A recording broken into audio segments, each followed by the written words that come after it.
Lee Summit is your destination for big city vibes and small town charm. Head to the downtown Lee Summit Farmers Market, where local meets fresh. Then grab a cup of coffee and discover a variety of shops and boutiques just around the corner. Continue the fun in downtown Lee Summit at a retro arcade bar. Discover your new beer at one of our 6 locally owned breweries. Cool off with some handcrafted cocktails at happy hour. End the night with live music and good company.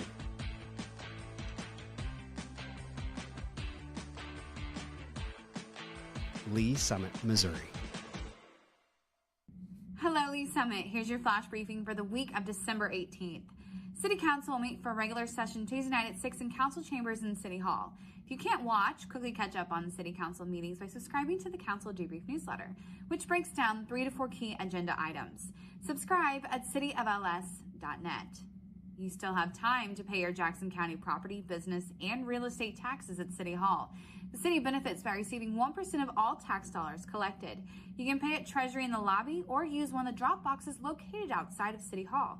Treasury will have extended hours next week. Check cityofls.net for more details. And 'tis the season to purchase Lee Summit merch. Stumped on stocking stuffers? Look no further than the Lee Summit Marketplace in the lobby of City Hall. We've got tumblers, koozies, scarves, and so much more to help you check gifts off your holiday wish lists. Find a full list of items and prices at cityofls.net/LS Marketplace. And a heads up, city facilities will be closed Monday, December 25th and Tuesday, December 26th to celebrate the holiday. Thanks for listening and have a great week.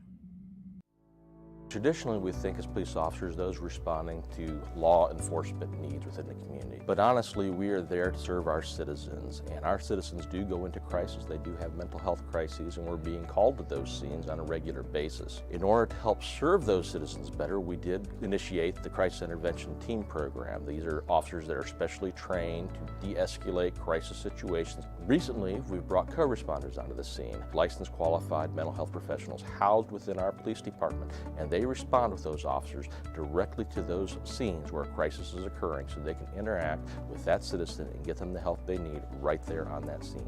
The co-responders are either bachelor or master level in a behavioral health related field. They wear plain clothes, they don't carry weapons or anything like that. I have a police radio that I listen to all day. Listen for, those key words: mental health, behavioral health, crisis. There's a lot of officers that just call for me. I have my own radio number. I also have the ability to self-dispatch to them and say 982 is en route. Officers en route, 914, Armstrong. So typically I arrive after they've made it safe. I'll make contact and get kind of the rundown, and then I just kind of jump right in. Like, hey, my name's Allison. I'm a mental health professional. I'm here to help you. I'm not here to take you to jail or arrest you. Sometimes all a person needs is a voice, someone neutral, someone outside that, can listen. I do a lot of safety planning, including family, their support network, who's close to you. If they're home alone, who can come over and hang out with you today? Can we lock away your sharps? Can we put up your meds? Do you need meds? Can we get you over to the urgent care to get you assessed for your medications? Some of them also are like, oh, I'm so glad you came. This made me feel so much better. Our main goal as co-responders is to, one, get people connected to the services that they need, and also divert from emergency rooms and jails. And they almost get a different view of the police responding. That lets me know you care and the officers care. Lee Summit Police, how can we help you? My husband has... In 2020, we had 722 mental health related calls for service. 2022, by that time, 1,479. These mental health related calls for service are increasing. How we're responding to that is increasing the number of crisis intervention team officers we have available, as well as the number of co-responders we have available to respond on these calls. So what I think is important for the community to know about the co-responder program is that we're here, we exist. All you have to do when you call 911 is ask for us. Say, hey, I want a co-responder to respond to this crisis, and we'll go.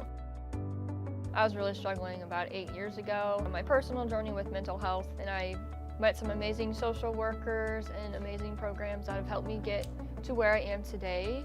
I really couldn't see myself doing anything else. We want to help, and that's what we love to do. So I had a client, we got a call, she had some suicidal ideations, and she really felt that she had nobody. And and getting to know her story and getting to know who comes around and sees you, well, then we found a support person and they responded immediately. And we made a plan. I called back and checked on her in an hour, and then I checked on her in 2 hours. We were able to get her into the additional services to where she talks to someone every week or more. I just took a person that really just thought they had nobody and nobody would show up for them, and show them you do. And you'll be amazed who is in your corner if you just simply say, I need a little help.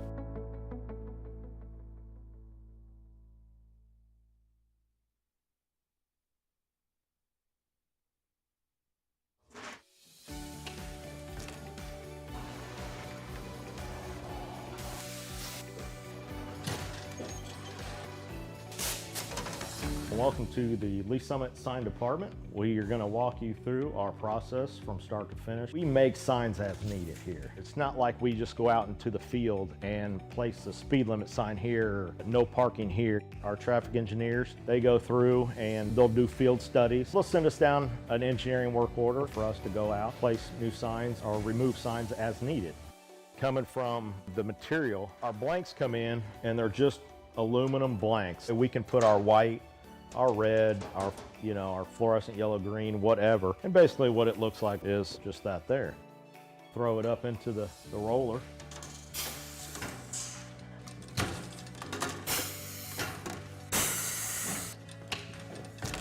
And once we got it covered, take it to our work table here, and Tim will cut the corners, cut all the access off to where it's lined up right. As far as the plotter and the software that we use, there's a street name sign there, and he's gonna go ahead and print that out on the plotter so you can see the plotter and how it operates and runs. There's standards for the height, even just on letters on the sign blank. Basically what we have on the computer there is it's pretty much set up to those.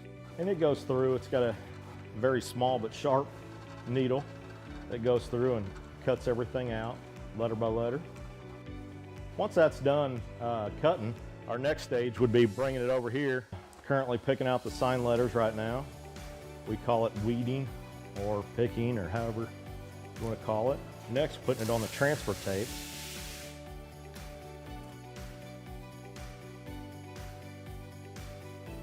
Then after it's taped, we bring it over to the roller. That's where we apply it to the actual sign blank.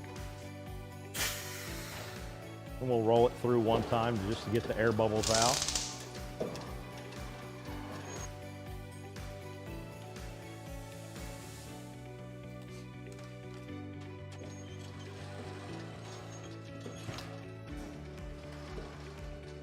And the last stage is basically just taking the transfer tape off the front of it. And there's a finished product of the street name sign.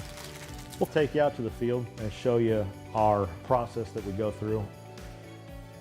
We're going to go out and follow our sign guys, get something installed for you. This is where we check our underground utilities. Tim, you got AT&T? AT&T is back here. Evergy, Google, so we should be good to go. We normally put all of our stuff together out in the field.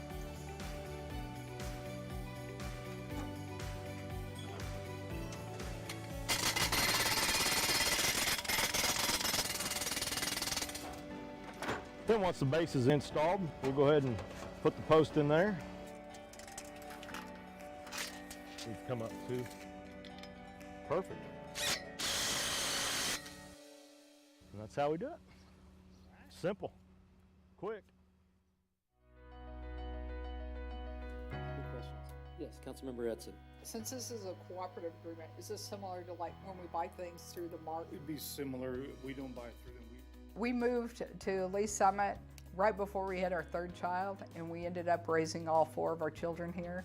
And it's been just such a great place to raise kids. Well, I'd been involved in government and politics for a long time, different aspects of it. And then when I was raising my kids, I was very involved in different community organizations and involved with the schools.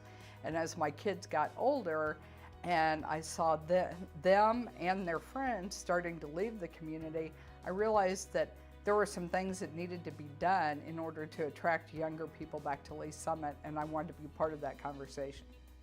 We need to work on economic development and keep trying to get more jobs here that pay well so that they will attract our kids. We have this great school system that we're all paying for, and yet our kids graduate and leave. We need to work with the school districts and with the businesses to create an environment that keeps our kids here. We have a great community with great housing, but we also don't have enough housing that is attainable for middle class. People who are just starting in the workforce can't afford to buy a house here at this point in time. If you take your average firefighter and your teacher and they're married, it's very hard for them to buy a house in Lee Summit. So some of my priorities when I ran were economic development, attainable housing, and public safety. When I ran 6 years ago, our police officers and our firefighters were some of the worst paid public safety folks in the metro area. And in the past 6 years, we've done a great job of getting their pay up, getting their benefits up, and now there will be a public safety tax, which will be a game changer for Lee Summit. It will help us to attract and retain new talent for the coming years. All communities are having a hard time recruiting and retaining police and firefighters. So if we can be a place that they want to come and is desirable, it's going to be great for the well-being of our community.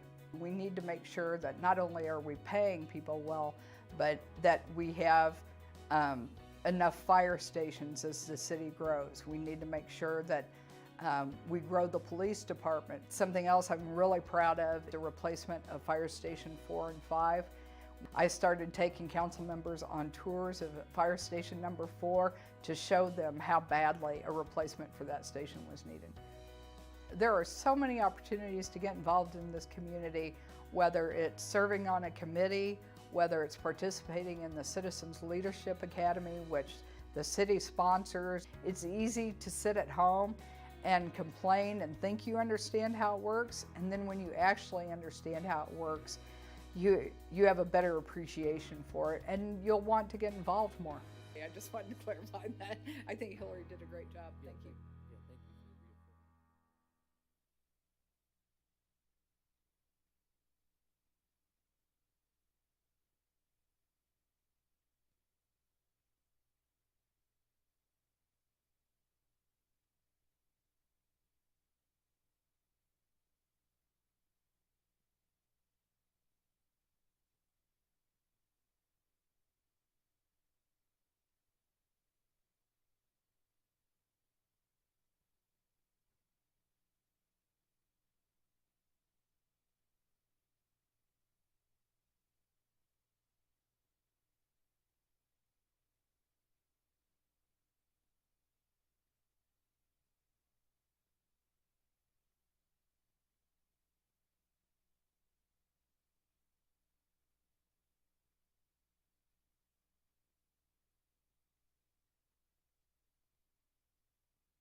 Welcome, everyone. Would you please rise for the invocation and stay standing for the Pledge of Allegiance?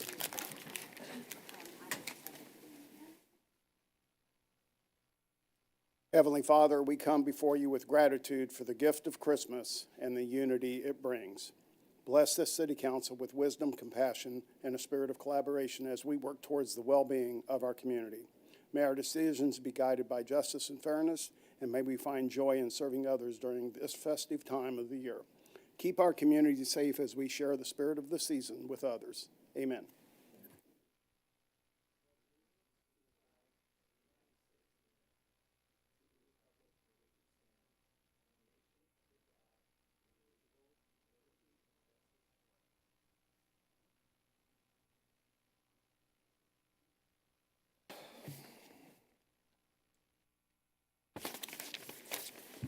Again, welcome everyone. I'm calling to order the City of Lee Summit regular session number 59. Could I get a roll call, please? Councilmember Hodges. Here. Councilmember Felker. Here. Councilmember Lovell. Councilmember Edson. I am here. Councilmember Pryor. Here. Councilmember DeMauro. Here. Councilmember Shields. Here. Mayor Pro Tem Lopez. Here. Mayor Baird. Here. Okay, the first item is the approval of the agenda. However, I need to do some agenda management. I need to pull agenda item in the consent agenda 2D. We've got a recusal on that one, so I need to pull that out, and we'll vote on that right after the consent agenda. We'll pull out bill number 20-161. And that's all on the agenda management. Could I get the motion to adopt the agenda as amended? Thank you, Councilmember Edson. With the motion to approve as amended, seconded by Councilmember DeMauro. Discussion? Seeing none, please cast your vote.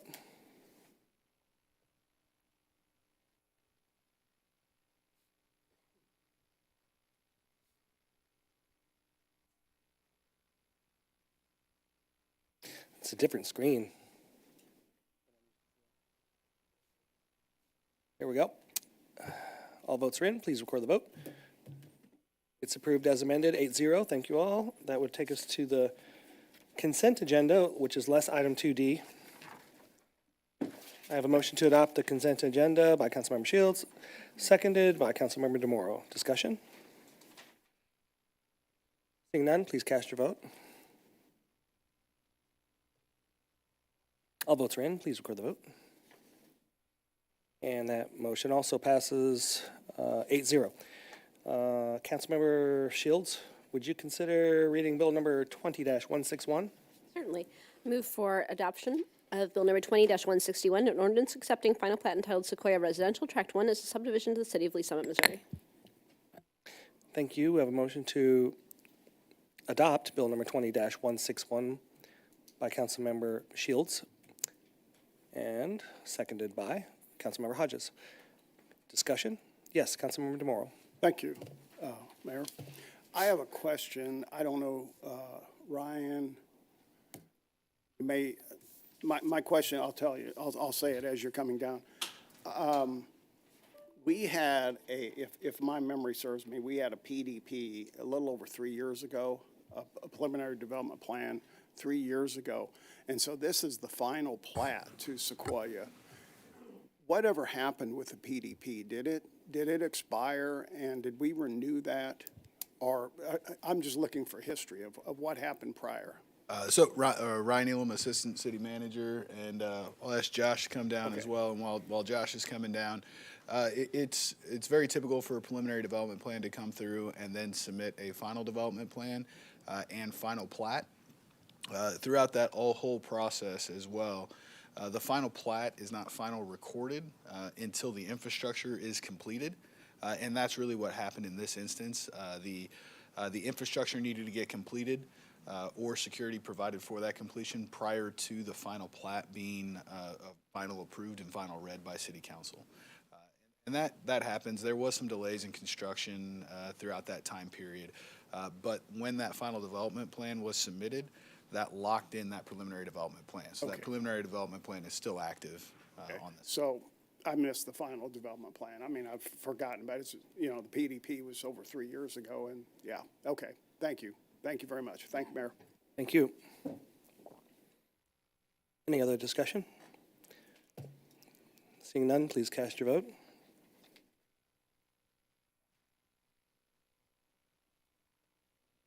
All votes are in. Please record the vote. Passes 7-0 with a abstention.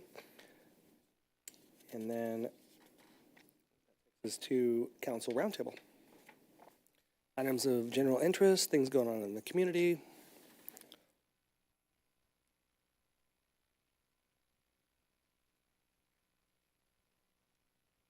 All right, very good. Councilmember Pryor. Thank you. Well, I just wanted to mention, I'm actually looking up, I don't know the final number of the boot block, but the boot block was successful this year. And Merry Christmas to everyone. Thank you.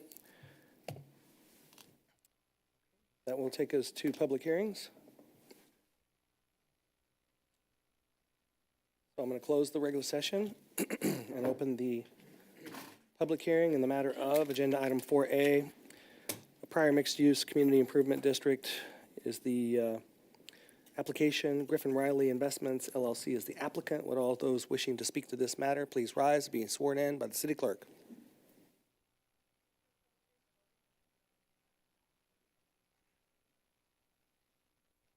Mr. Bushek. Good evening, David Bushek, Chief Counsel of Economic Development and Planning. The next 4 agendas on your item are all related for the same project, and the Community Improvement District and the Chapter 100 project require 2 separate public hearings, but our intention for efficiency is to have all of the presentation and discussion in the first public hearing, and then during the second public hearing, we will just enter the testimony evidence by reference. So the intention is to have all of our discussion during this first public hearing, and the developer will present first.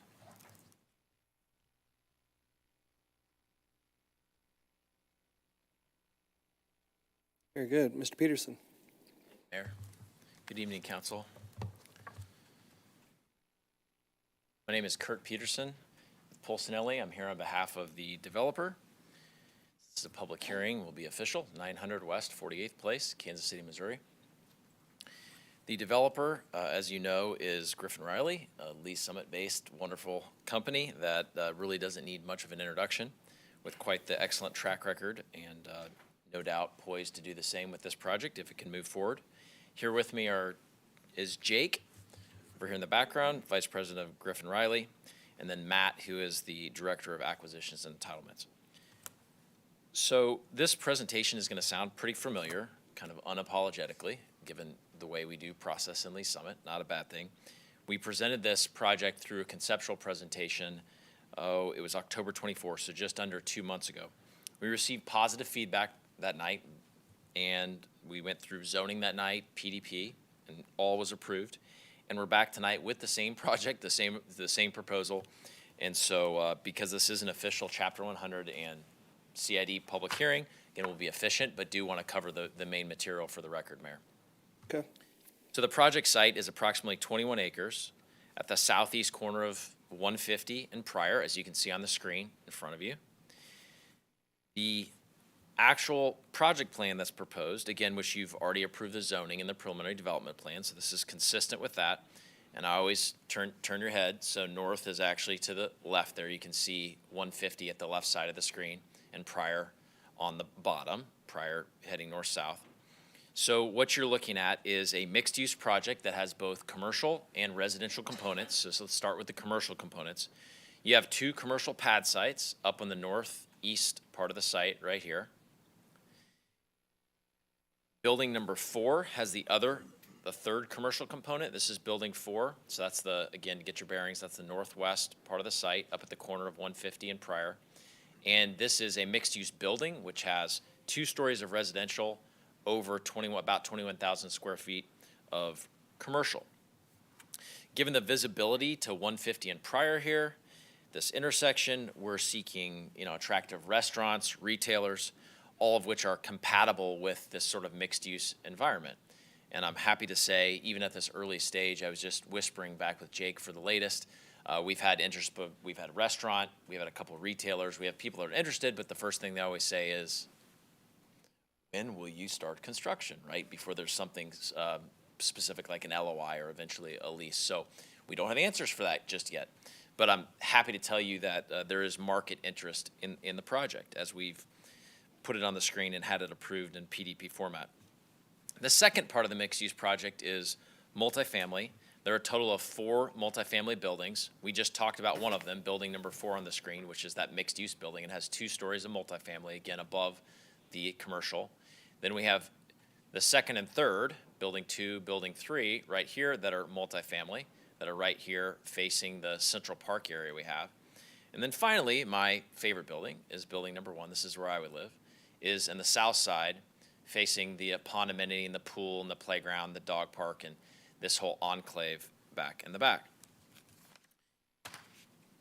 Wanted to show you 2 images before we leave. Again, what are you buying here? What is this overall project really entail? The first focuses on that building that was up at the hard corner of 150 and Pryor, the mixed-use building. You can see 2 images of that building here on the screen. Hopefully, we'll stop. The image on your left here is indicating how you're looking. So you're looking to the southeast. You're at the hard corner there of 150 and Pryor, and you're looking to the southeast, so you get a good view. Over here would be those retail pads down the way on 150. And then this just gives you another view more straight on looking south. And so hopefully what you take away from these images is a sharp, very nice aesthetics project that sets the tone when you drive through this corridor that you are in Lee's Summit. You're not in one of the neighboring jurisdictions, because this is high end, that any jurisdiction really in the metro would desire this sort of look and this sort of quality. The second that I wanted to highlight again was my personal favorite building, which is the building in the far south, building number 1. It really looks nice, I think, just even with, I know some of this is subjective, but all of you have opinions too, just with the canopy feature and the balconies and the building materials. But then you go to the backside, so that's the front side. You go to the backside, and this is the side that curves around with the pool here and the amenities that looks over at the pond. Again, you can look down at the bottom of the screen to see the angle that we're looking at. And you see the walking trail that goes around the pond. This is just slick. There's not a single jurisdiction in the metro that wouldn't say this is top shelf. So before moving on, again, this is a proposed public-private partnership. I wanted to make sure that you perceive that this is a top-notch project in every single way. Targeted outcomes. Specifically focusing on Ignite, since that is the roadmap that this council or previous council approving Ignite has asked us to focus on when we're designing and bringing projects for your consideration. So I'm clearly not gonna read everything on this page, but going over a few highlights. One would be promoting the parks and recreational amenities. One detail would be we're putting the sidewalk along the street, trying to work ourselves south closer to Osage Park right there on Pryor. In terms of diversity of residents and housing options, there's all sorts of single family, which is great, surrounding this project. And there's some denser residential projects like a 2-story apartments, manor homes at Arbor Walk that are larger format apartments just to the east of us. And there's also some townhome and duplex type products in the area, but there really isn't in the immediate vicinity of this important intersection a lot of luxury apartments, certainly not anything that's a mixed use community that's being proposed here at all. Nothing like it right here in the area. Also, continued growth in a changing environment. That's one of the other components of Ignite, targeted outcomes. As we'll discuss in a few minutes in a little bit more detail, a key part of this project is providing a smaller but high-quality apartment unit, something that I know from very recent projects this council has approved that this council believes in. And aside from just the social benefits of doing that, which we've had recent conversations about providing high-quality, smaller units and more affordable units and what that can do. We've talked about keeping our kids here, right? Something they can afford, but it's still the quality they want. So insert that whole accurate narrative that this council is supportive. But also just the economic benefits to the city are substantial, just huge with this kind of project, which again, I'll touch on in a bit more detail in a moment. But the overall sentiment as we move on here is there are a number of targeted outcomes here that track directly with what Ignite is calling for. So as I turn the page to focus more on the incentive structure that's being proposed with the CID and the Chapter 100 before you during these hearings tonight, I wanted to highlight 2 items that I think are especially relevant. One is affordability. I touched on it just a moment ago. So the council recently considered 2 multifamily projects on the north side of the city that delivered high-quality multifamily with smaller formats, smaller square footage, which leads to more affordable units. So Griffin Riley is around all the time and is watching the projects in the city and watched very closely those proceedings and has really tailored this project's unit size to that exact approach. So if you look at the table on the screen, you can see that in green are the 2 projects I was referring to. You can see the average square footage in green, and you can see the rent. And this all is assuming, for apples to apples, $1.50 per square foot, which is just a good benchmark there. And you can look at, in the area in yellow, 2 of the larger format projects, both great projects, that are generally in the corridor, right? And you can see the relative size and the relative rent. And then you go to the top of the screen and you see what we call it Pryor mixed use right now, the projects that's pending before you tonight. And you can see the savings that people can enjoy by having the high quality come in an even smaller wrapper than the 2 projects in green on your screen. So overall, the driving design theme here for the multifamily part of the project is delivering high quality, smaller units that provide more affordable rents. And again, this is, not a new theme.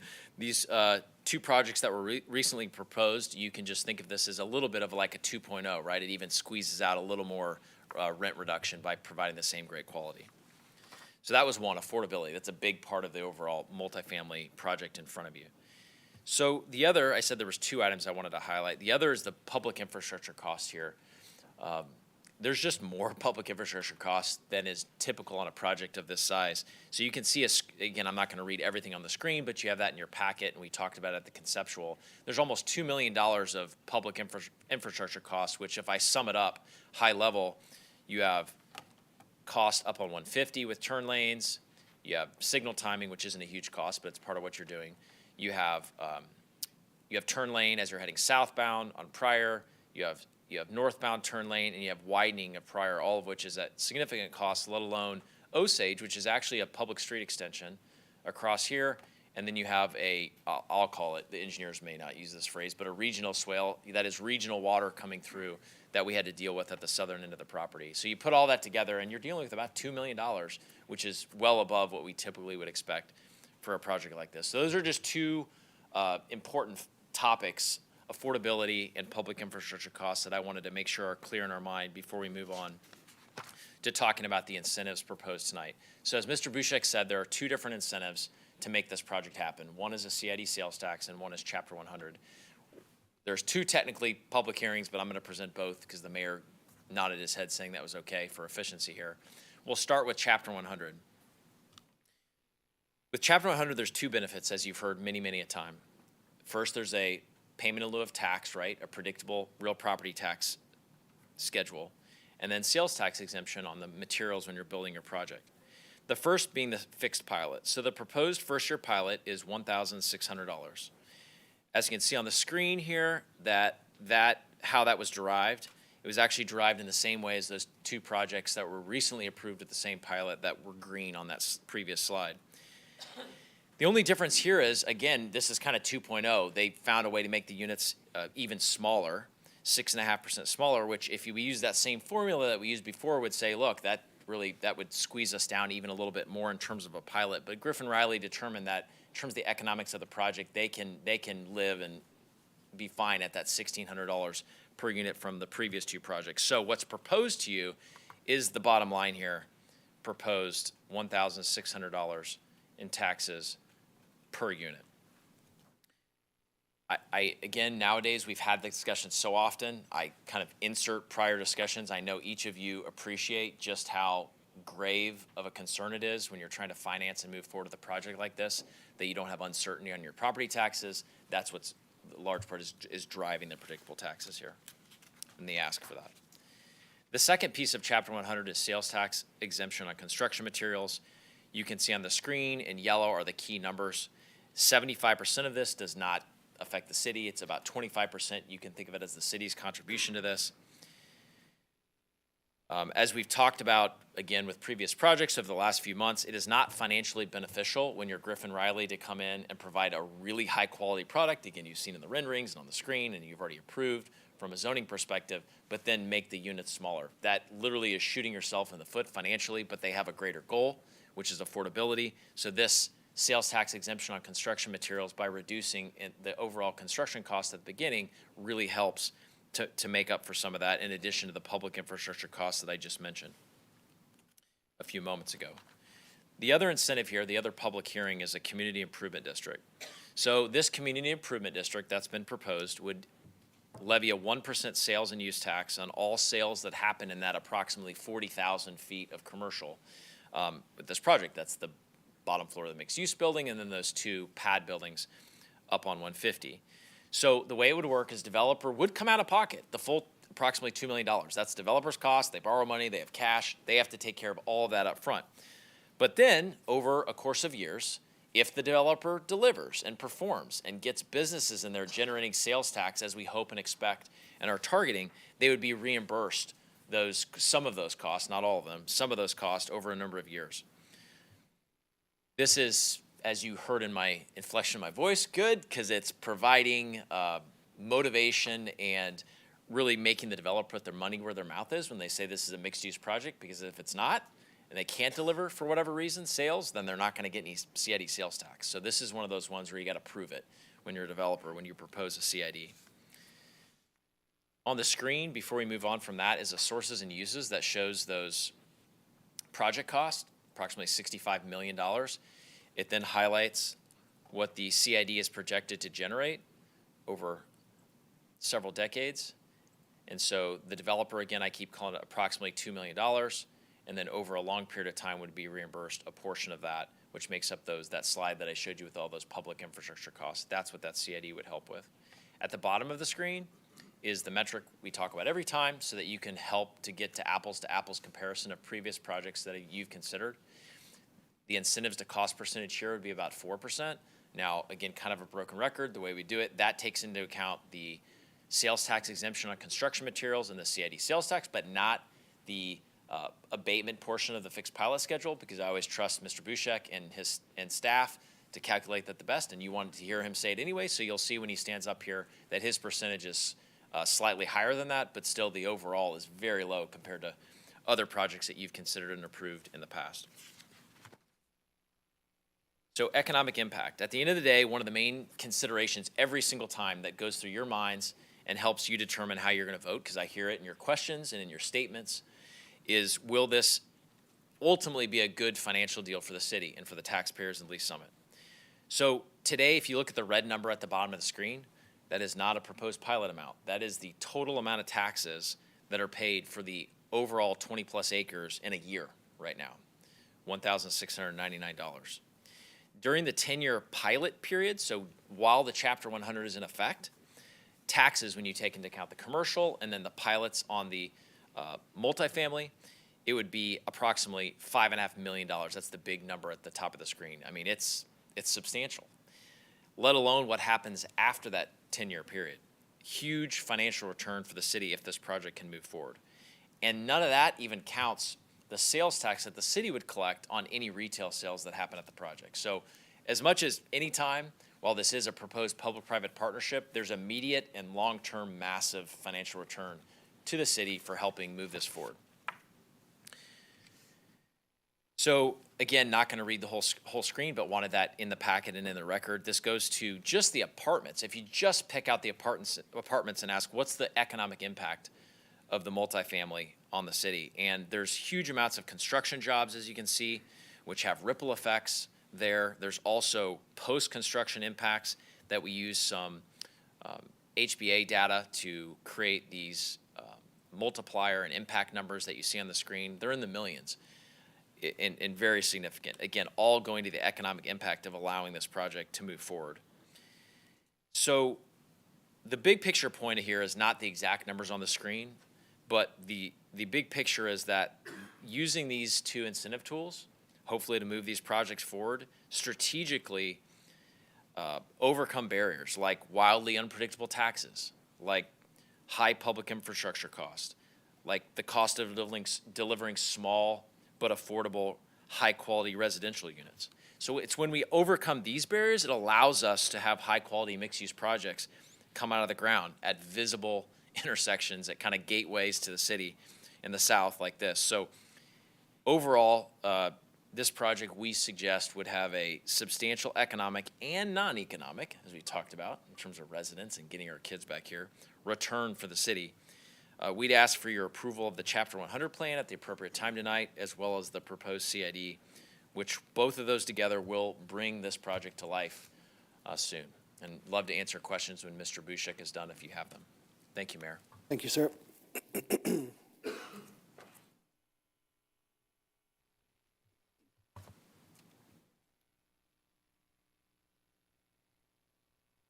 I will start by entering into the record Exhibits 1 through 10 as they appear in your meeting packet. Please enter into the record Exhibits 1 through 10. I will walk through my portion of the presentation, and this is also, as Mr. Peterson indicated, very similar to what you've already seen from the conceptual presentation that occurred back at the end of October. So the graphic that I'm starting with is the same graphic from the conceptual presentation. I thought it was helpful again to see the split between the residential and commercial. You've got the 4 residential buildings, 2 standalone commercial lots, and then the first floor of one of the buildings is commercial. And so the CID sales tax would apply to the green, the commercial areas. The sales tax exemption on construction materials would apply to the 4 red buildings, including the green here.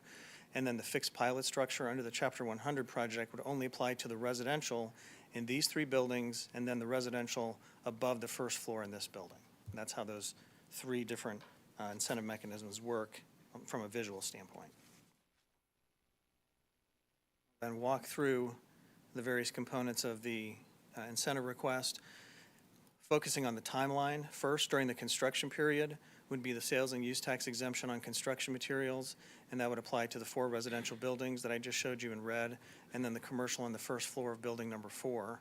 Then during the first 10 years of the project would be the fixed pilot structure that applies just to buildings 1 through 3, and then the residential components of building number 4. So this is the issue that Mr. Peterson just mentioned that was not included in his calculations. And that is that their proposed pilot at $1,600 compares by my calculations using the formula that we've discussed many times based on what the county has told us and the data that we have from the county. The actual valuation of the property would result in taxes around $2,600 per unit. So by my calculation, this is equivalent to a 38% abatement calculation for the residential components. That's an issue we've discussed many times. Developer doesn't always agree with that calculation, but This calculation is borne out by the tax data that we have, which I'll show you in just a moment.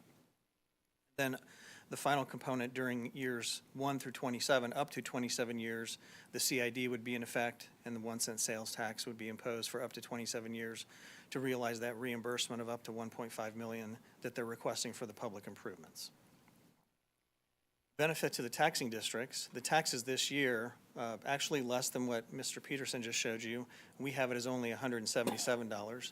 I think the number that he was showing you was the county's valuation. And the number that's included in the Chapter 100 plan is this $177. So basically very nominal taxes being produced today. Then during the first year of pilots, which is when the residential is completed for purposes of just a comparison to similar other projects, the first full year of pilots would be close to $429,000, the city's portion in green up here. And then over 10 years, the 10-year cycle, about $5.1 million to the taxing districts, the city's portion being about $852,000 based on the fixed pilot structure. The value of this incentive request to the developer, total project cost of $65 million. So you see from the sales and use tax exemption, the real property tax abatement that I've calculated, and then the net present value of the CID reimbursement, they're all about the same, totaling about 7% total reimbursement to the developer from this incentive package. And then the calculation at the bottom, that's the impact of the city from the real property tax abatement and then the sales and use tax exemption, the city's portion, which is about 25% of that. This is our one-page simple summary of the incentives, just to make sure you're clear on exactly what the incentives are. And this is essentially a repeat of what I just said. Chapter 100 sales tax exemption resulting in this benefit, about 2.4%. Fixed pilots, about 1.5 million benefit, 2.3%. And then the sales tax, CID sales tax reimbursement, about 2.3%. Again, a total of about 7% benefit as compared to the total project cost of $65 million. And then this is the final screen that I have for you. And this is the comparison that I've shown to you many times of the data associated with the county's valuation of the previous projects that have received Chapter 100 approval. So you see, and we talked about this before, what the county did in the market valuation of these projects that have already been constructed, the 21 valuation and the 23 valuation, the uniform 35% increase for all those projects. And so the taxes per unit for all those projects, a low of $2,500 per unit and a high of about $3,000 per unit based on the county's actual valuation of the projects. And then the table that you've seen many times before down here, this is the actual pilots that have been approved by the City Council for various projects over a period of years. And then as a point of comparison, this project down at the bottom, $1,600, which is roughly in line with the last two that you approved through Chapter 100. That concludes my initial presentation. I'd be happy to discuss and answer questions. Okay, thank you. Questions for applicant or staff?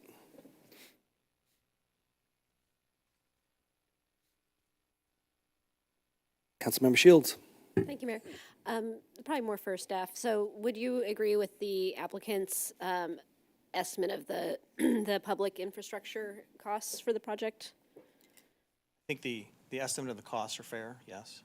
And those improvements, will they help other development in that area? Like are these additional widening and turn lanes, will that kind of help spur additional development and benefit other projects later, or is that really just for their impact? I'll give you the simple answer, and then I'll turn to Mr. Park, our Public Works Director, for additional discussion. The general answer is it's a mixed bag. Some have regional benefit, and some have local-only benefit. The improvements up in this area may have more regional benefit since it's improvements to Highway 150, but there's certain turn lanes here that are just needed for this project and really only just benefit this project. The improvements down here may have some regional benefit. That's a high-level summary, and I'll let him describe in more detail. Thank you. Michael Park, Director of Public Works. So kind of continuing what Mr. Bushek was saying, you look at this particular diagram that outlines them.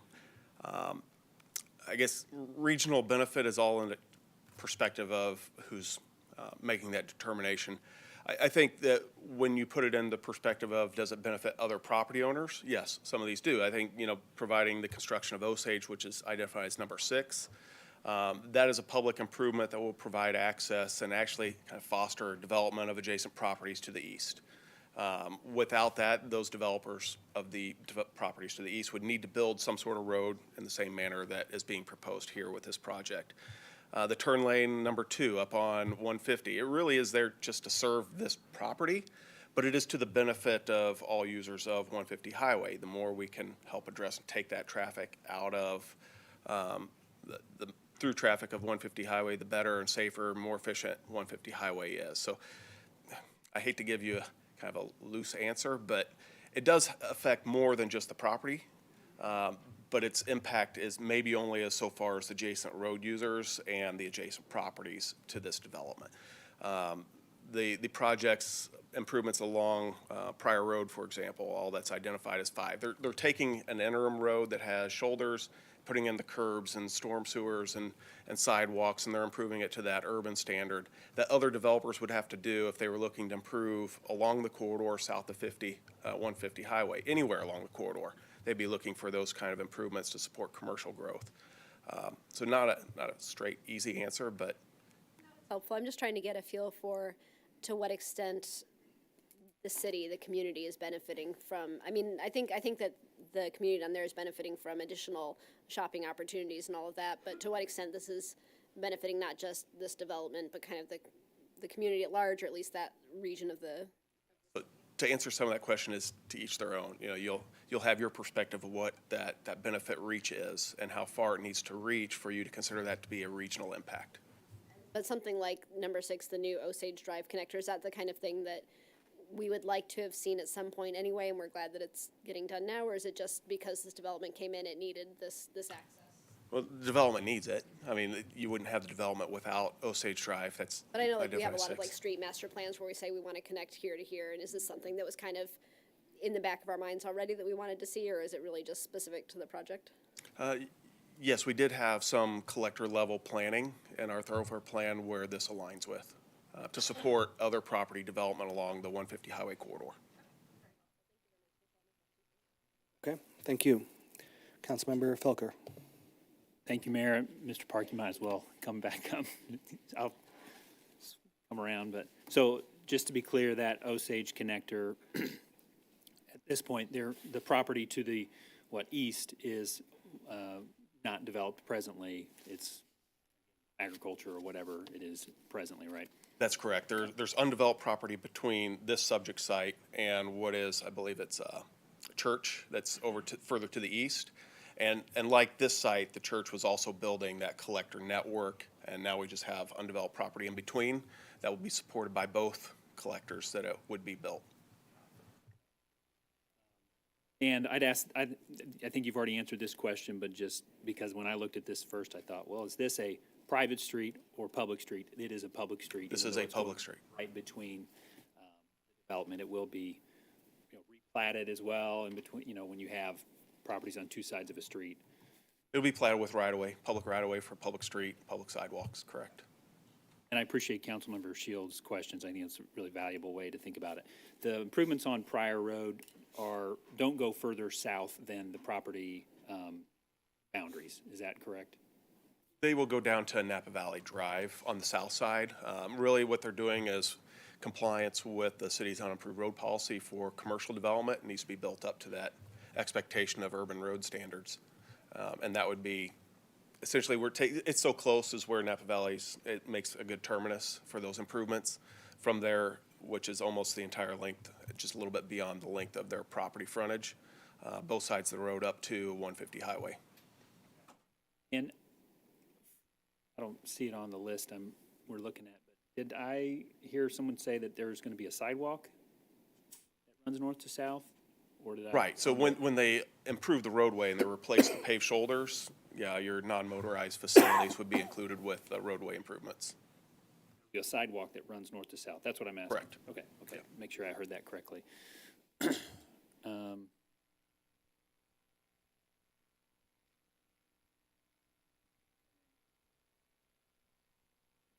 Mark, thank you. Check.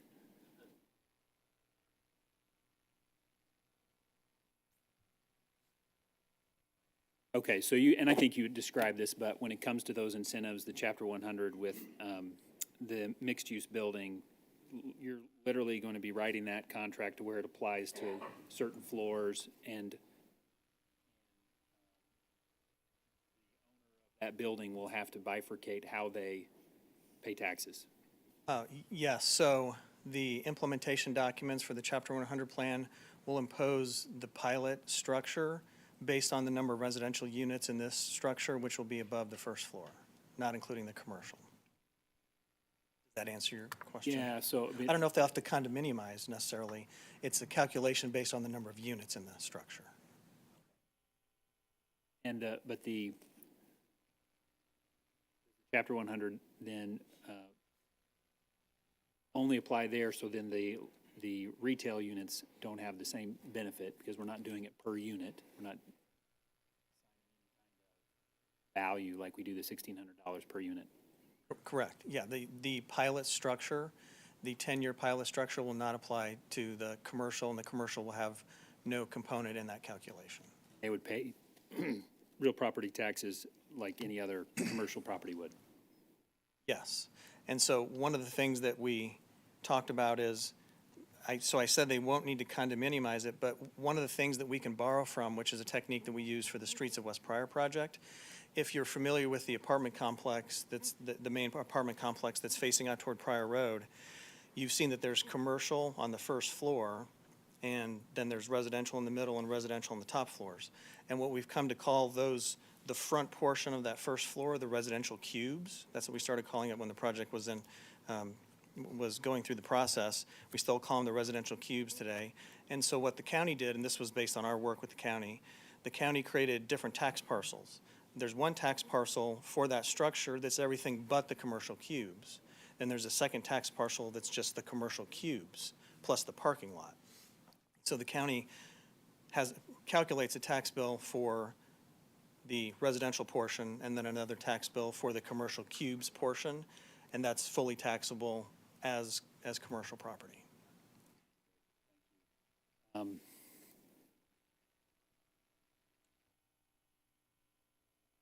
So this may be a question for you or for other staff. Can you go down a 2 or 3 on your slides here?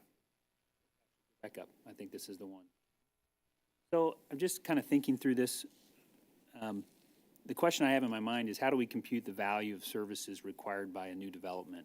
And I look at the first year pilots, and this may be for city manager, but just thinking about this idea that we've discussed in the past of how do we, what kind of dollar figure do we put on the value of a new development to line up what it will, if you will, pay to the city versus what we will need to provide to it. So I'm looking here at the $71,805. That's pilots. Now, we just talked about the fact that there are other taxes that would be related to commercial that would be in addition to this, if I'm correct. Okay. So anyway, I know this.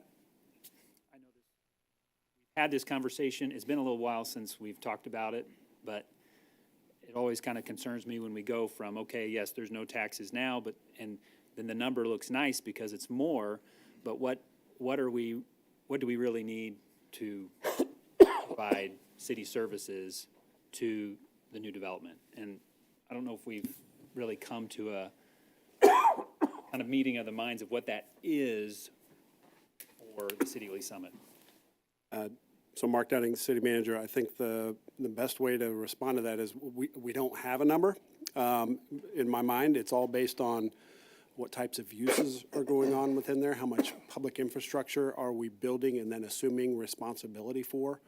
When I think about residential structures, what type of residential structure, is it age restricted or those types of things. So generally speaking, we don't have a good, say, here's a number that we would expect from property taxes and sales taxes. It'd be hard to do even with commercial if we just said pure retail, right? Because the type of retail can drive certain demands for services.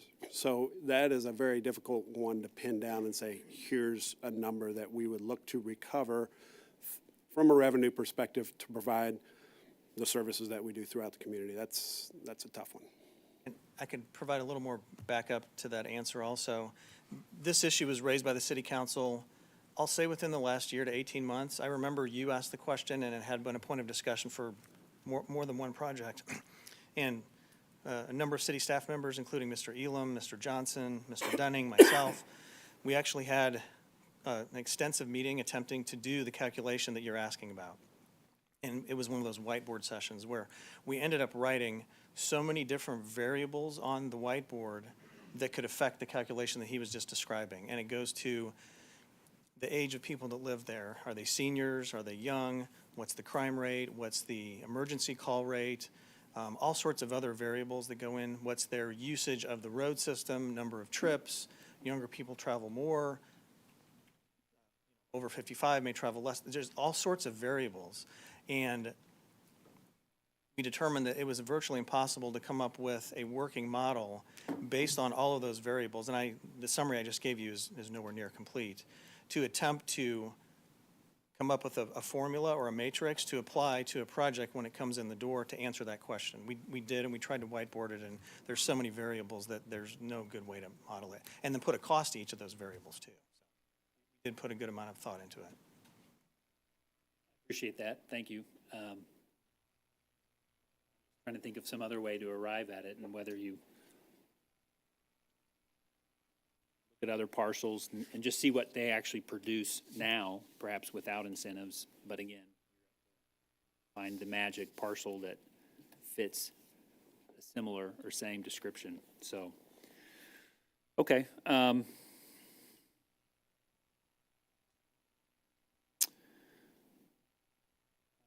Maybe another question for Mr. Peterson. Thank you, Mr. Bushek, and thank you, Mr. Dunning. So just coming back to the idea of a lower, the idea of keeping the cost low. And I always just go through this in my head, and you've probably heard me say this, but we have incentives in place, but at some point the incentives stop. And I always am concerned what happens then. So if we've kept, I'm sure, adjusting the rent as what we said, $12.42 per unit roughly, and then it, obviously will adjust with the market itself. But what happens when that incentive expires? Is the incentive itself, because we're asking, there's lots of reasons for an incentive.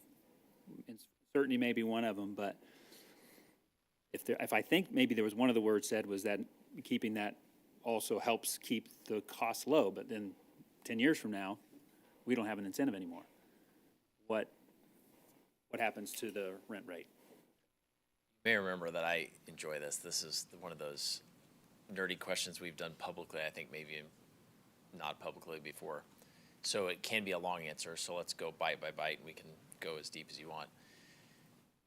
I find most easily digestible for my brain, and just from my experience in 17 years doing this, is that when you have an asset that's this nice of an asset, 5 million, some of these are 70 million, 55 million, huge amounts of capital that go into planning these. And they're, at the end of the day, there's the human side that we all care about, but they're financial almost instruments, they're assets. It's how much net income do they produce, right? And so when you talk about when you can get 10 years into operating an asset, that's super stabilized and mature, right? And so as I've seen this in some other, I won't get super specific, as clients in other jurisdictions, where I've seen it get near the 8th, 9th year, they're super stable, and they're, besides the tax question, they kind of know what the world looks like, if you know what I mean. That's what I mean by mature. And so they start thinking about and planning. In this instance, we would start to look around and see that there's other projects before us that have gone off the 10-year rolls that are stable. And as Mr. Bushek has intimated several times, I'll plug in one of the things he says every single time we have any project like this with multifamily, which is there's something to be said for to appeal. I'm trying to think of the way to say it. But right now, when you're in this sort of situation for 10 years, it takes a lot of resources, honestly, to do a really good appeal in terms of hiring an appraiser and sometimes a lawyer. And there's just not a motivation with most developers, most clients I have, to spend that money every year while you're in an abatement period.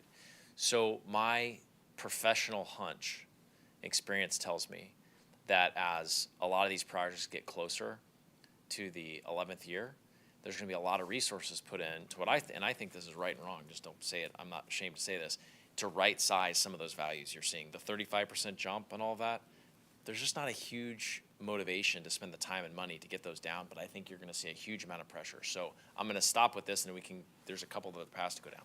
But so far, one, you're super stabilized. You know where you're at, right? It's NOI. This is the one variable. You start watching for it. And I think, frankly, with these, like I've seen in other jurisdictions, you're going to see a right sizing near the end of that period as other projects roll off and people spend a lot of resources to tell this particular county assessor or the future one, this doesn't make any financial sense. And when you say right sizing, you mean appealing, getting ready to try to bring the tax Yes, sir. value down for right. tax purposes, just to be That's right. talking about. So that, and there's other factors, but those two together, I would imagine that you'll see those two factors with a few other that will really create a fairly soft landing, a decade from now. And soft landing in the sense of developer or owner, has to pay taxes. Not a 200% jump. Not a 200% jump in taxes, right? There could be an increase. I think there will be, but I think the factors I'm talking about when I say soft landing, if you're thinking about the pilot schedule, right, which is that when it hits here, what we don't want to, and what you're like, man, is this going to happen? You don't want that, right? I think a soft landing, when I say it, is something like that, right? Because of the factors I said and some others.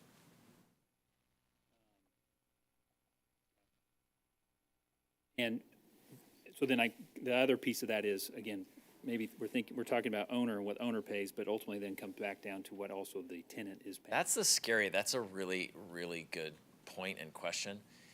So when you're talking about we talk about it as gross rents, kind of that terminology, net rents, gross rents. When you're talking about multifamily, these are gross rents. The market sets the rent. What do I mean? It means that when you and I shop for an apartment and we know what area we want to be in, what do? Okay, these three, what's the rent? Meaning nobody can be an outlier, or guess what happens? You end up being vacant, right? You have high vacancy. So if the market sets the rent, that's the main point. I can't remember the crux of your question, but the core topic that you pulled out of my brain is that we don't get to go just, set our rents wherever we want. No, I mean, I think you're right. There's going to have to be a market kind of bumpers, if you will, if they want to keep tenants. Yeah, sorry, gross rent. Yeah. Gross rent being the fact that at the end of the day, who pays for higher taxes? In leases, right, and on the surface, a gross rent just says, I'm charging you what I charge you. I don't then say, hey, by the way, here's the tax part that's net. Here's the insurance. Here's CAM. Here's things like that. The rent's the rent, and the market sets it. So, Councilman, you're right. Somehow, if there's just catastrophic, none of the things I said end up being true, then I guess in a sense, like the whole market has to go way up in rent, then a resident would pay. But otherwise, it's really on the back of the owner to pay.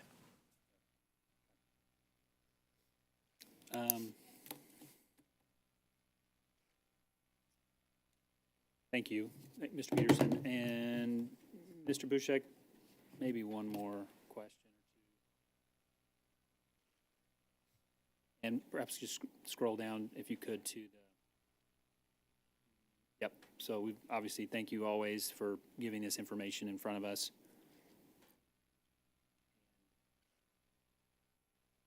You arrived at a number closer to 2,600 based on, again, the net operating income, the approach that the county has indicated that they would use if there was no incentive.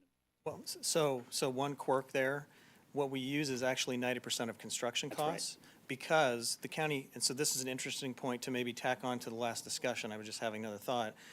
The county has indicated they use the net operating income approach.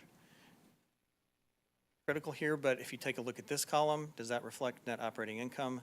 I think you can answer that question yourself.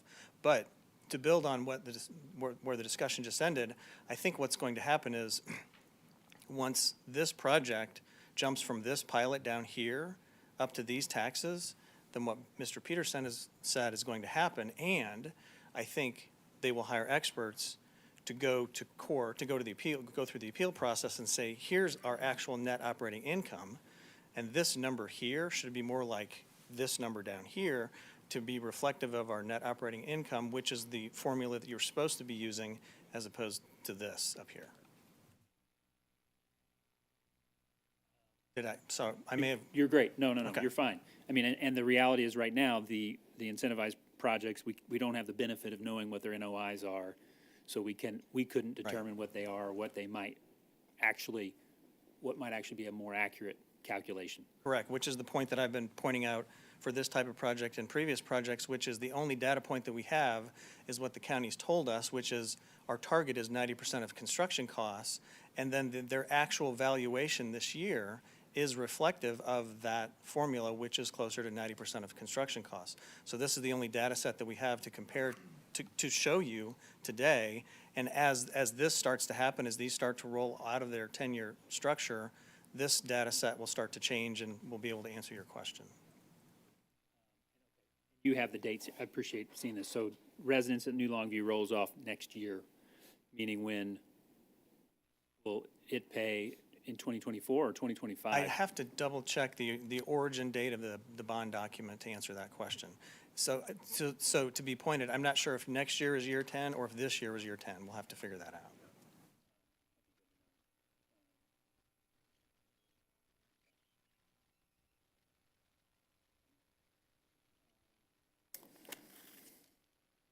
And it's not the same, well, Elevate 114, the number 3239, for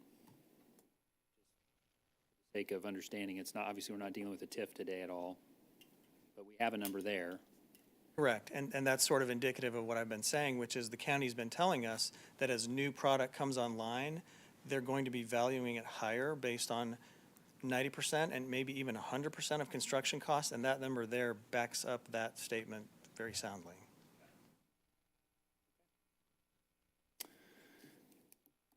Thank you, Mr. Bushek. Thank you, Mayor. Thank you. Other questions?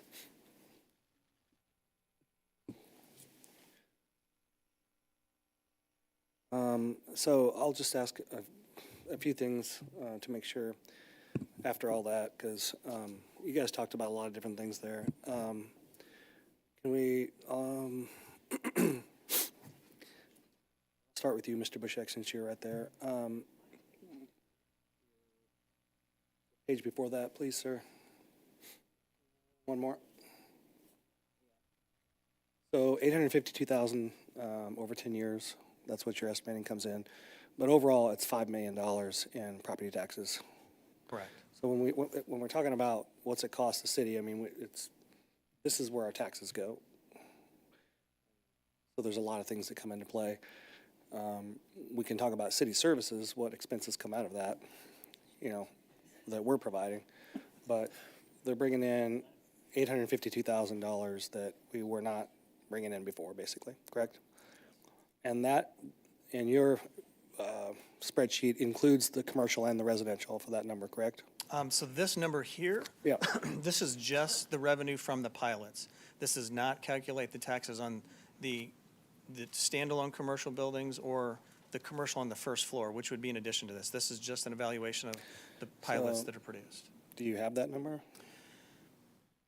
All right, that Mr. Peterson has it, that's fine. He's got it in his presentation, so, Mr. Peterson, on your presentation, would you pull yours up, please?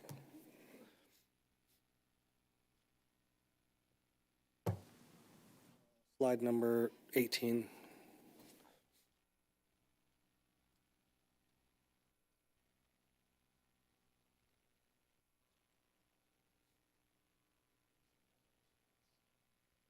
That one. So you've got, This is what you're asking. Yes, this is Yeah. what you're asking. yeah, I mean, you've got the apartments on the. This your is all 4 property taxes. Your sorry, no 4.3 sales million is less than his 5 million on on the total property tax We'd side. have to look at why, but the order of magnitude is right. Okay, and then, so you're estimating on the retail side, property taxes of 1.1. And just to be clear, because it's kind of additive, there's more, this isn't even the sales tax, right, that the city No, would get. I'm This getting is there. I'll just get to the pro- sales okay, tax. You're, okay. Slow down, Kurt. yes, Got it. you guys are jumping all around. I got it. So just in property tax, there's a portion of that that goes to the city. Let me look again. Mayor, also, this does not include, I should have had a footnote. 16.7% of that 1.1 million goes to the city of Lee Summit. Does that sound right, Mr. Bouchek? Yep, thank you. So, I mean, we've got over $1 million a year on the property tax side of it that, I was going to say right there's the way to throw something in here. It doesn't include personal property tax. I usually have a footnote, I don't know why we don't, that there's personal property tax on top of this, all the new residents with their cars and the businesses with personal property. So additive to what you're looking at on the screen. that's, can you add that to your next presentation on this next development, whatever it is going to be? Since the mayor asked, we will try to do that. All The right. thing I never like about it is getting into all the depreciation and all that, but yeah, sure. We will, Okay. we'll try to quantify that. I mean, go to the next slide then. So then you're talking about economic impact. You can do this, you can make this estimate. It's Well, I it's can do it just as because we hard. have friends at the National Association of Home Builders, kind of like when we go to the EDC, they have great data, but Okay, yeah, we got that so, straight from their data.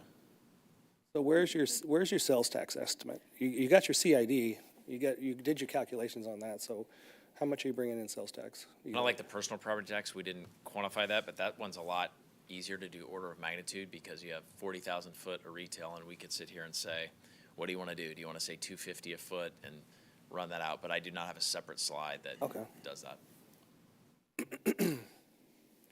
Actually, you've got some you've got some numbers here. Hold on a second. We have a You've got- spreadsheet in the packet that would list sales where we could, I don't have it as a slide is what I'm saying.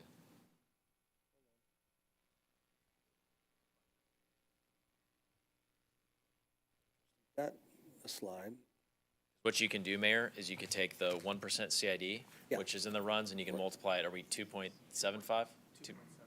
Right. 2.75, so you can, Yeah, right, we can calculate so it. you can do that math. Okay, so we've got,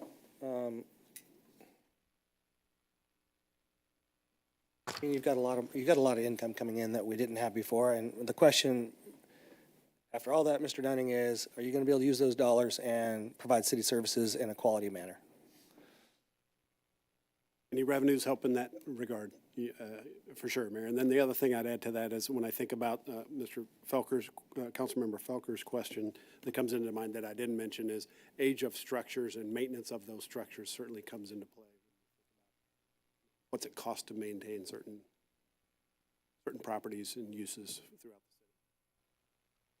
Okay, and then last thing I'll say is, Mr. Bouchek, I mean, we're looking at your spreadsheet again here, what's it? 7, is it 7%? Is that the total? Yes, That's the total ask on this, right? correct. Percentage of? Of and total that's- project costs. And that's definitely on the low end of what we, Yes, it is. low end of what we typically It's probably, approve or incentive. I would say on the Chapter 100 side, it's about roughly equivalent to what we've seen of recent apartment projects. On the CID side, it's very low. And overall, it's at the lower end of the full range. All right, thank you, sir. I'm good. Is there anyone that wishes to speak in favor or in opposition to the application? Please come forward. Are there any additional questions from council? The applicant care to make any further comment? Hearing no further testimony, I'm closing the public hearing and reopening the regular session. Are there any council discussion? Councilmember Shields. Thank you, Mayor. First, just a question. Should we limit our comments to the CID or the Chapter 100 plan as well, since we're going to do a separate technical public hearing on that? Go ahead, Mr. Bouchek. What do you? Given that I would say you're free to talk about whatever you'd like. I mean, it's your time to discuss and debate. We'll hold the formal public hearing in just a moment, but I would say you can talk about whatever we've discussed. Great. So I think this is a good project, and we kind of know that already since we'd had the conceptual before, and we also had already approved the preliminary development plan, so we knew, I think as a council, this is something we wanted for the city. I feel like the hearing tonight really elucidated some of the economic benefit, and I appreciated your line of questioning, Mayor, about the additional economic benefits to the city in terms of sales tax and personal property tax and all that, that right now, I think it was in one of Mr. Bushwick's slides, or maybe it was in the applicant's slide, that the property is producing, what, $1,600 total of taxes per year right now? And Well, that was the developer's estimate. Is actually less than that. It was actually only a few $100s.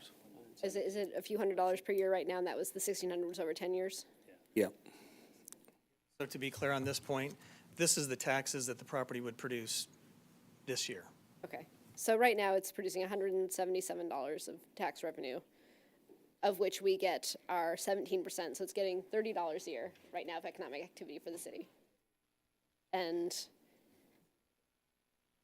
it just seems like this would be a really good project. It's going to bring in a decent amount of public infrastructure that will benefit the neighboring properties in terms of the through streets and the drainage and everything. It's going to generate a huge amount of economic activity. It's going to be beneficial for the residents, as we've talked about again and again, like that south part of Lee Summit really needs more retail and restaurants. So to me, this one really feels like a win-win, and like just leaving the property to sit vacant really doesn't help anyone. So I like this. Thank you. Thank you. Councilmember Pryor. Thank you, Mayor. So I think I voiced this before, but I really like this project. I think that, as Councilmember Shields and I have discussed before, and as she just said, we get a lot of emails. People want more shopping down there. They want nice restaurants down there, no more fast food. But, and I feel like a lot of people say, oh, well, I don't want apartments, but I do want this. And I feel like a lot of people don't understand that in order to get the nice restaurants and get the shopping, a lot of those areas look for density, and they look for a higher median household income. And I feel like this is a good project to kind of boost the density and boost that median household income enough to where they will be seeing the nice restaurants, the nice shopping areas soon. So I like this project. So thank you. Mm-hmm. Thank you. Councilmember Felker. Thank you, Mayor. I appreciate the comments of my colleagues, and likewise, it's I think a very positive project. Lots to like about it. I will, and today, just thinking about how I will giving comments on my thoughts on the two proposals, the ordinances that we'll look at, the CID. Look forward to seeing how that fleshes out, and like the idea of how it would improve some important that thoroughfare there going further south. And I think I'm in favor of that part of the proposal. I think this council knows I've expressed some skepticism that we're doing the right thing with the 3% every other year escalator with our Chapter 100s, and I'm going to continue to vote no on that. I think we should be pushing that in a direction, and I'd love to see some other data that helps me know that that's the right percentage to stay at. And I just still feel I'm grateful that the applicant's willing to stick to 1,600 when, as we ran through the numbers, if you go through square footage, a lower number could be justified in making that request. But again, I know when we come to vote here, you'll see me split my vote in favor of the CID, but not the Chapter 100 as proposed. Thank you. Okay. It does kind of look a little like Mission Farms, but it's got better parking, I think. So that's why I like it. It's kind of cool that way. Just make sure if you put a bunch of restaurants, you figure out, buy the land next to it and put more parking in. All right, let's go to Councilmember Edson. Would you please read Bill number 23-243? Thank you, Mayor. I move to advance to second reading Bill number 23-243, an ordinance approving the petition for establishment of the Pryor Mixed-Use Community Improvement District. Okay, we have a motion to adopt Bill number 23-243 by Councilmember Edson, seconded by Councilmember DeMauro. Discussion? Seeing none, please cast your vote. All votes are in. Please record the vote. Passes 7-1. All right, we get to do another public hearing. I'm going to close the regular session and open the public hearing in the matter of agenda item 4B, a Chapter 100 plan for the prior mixed-use project. Griffin Riley Investments LLC is the applicant. Would all those wishing to speak to this matter please rise and be sworn in by the city clerk?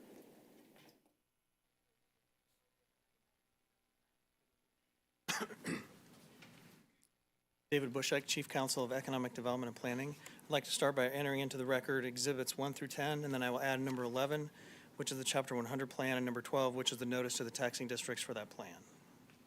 Please enter into the record exhibits 1 through 10 and additional exhibits 11 and 12 into the record. And then I would, Mayor, request that all the previous evidence and testimony from the last hearing be entered into this record, and unless there is more questions, we could stand with that. Please enter into the record the public hearing portion of the previous application, which was prior mixed-use community improvement district public hearing. Into the record, please. And with that, unless there's additional questions, we can end the hearing there. Okay. So this one's the Chapter 100. And I would ask at this time, does the applicant care to make any further comment? Is there anyone here that would like to speak in favor or in opposition of the application? Please come forward. Are there any additional questions from council? Okay. Hearing no further testimony, I'm closing the public hearing and reopening the regular session. Councilmember Shields, would you please read Bill number 23-244? Thank you, Mayor. I move for second reading of Bill number 23-244, an ordinance approving a plan for Chapter 100 project for the prior mixed-use project. Yep. We have a motion to, I think, move to second reading, correct? Bill number 23-244 by Councilmember Shields, seconded by Councilmember Edson. Discussion. This is the Chapter 100 portion. Seeing none, please cast your vote. All votes are in. Please record the vote. This one passes 6-2. All right, and then I'm going to close the regular session and reopen or open the public hearing. Is that right? Are we done with you guys? There's one more, I thought. Mayor, the last one technically is not a public hearing. Yeah, we did the CID and then we did the Chapter 100. Okay. You all know I'm not myself tonight, so I get a little leniency. So thank you all. Thank you for investing in Lee Summit. So we will go to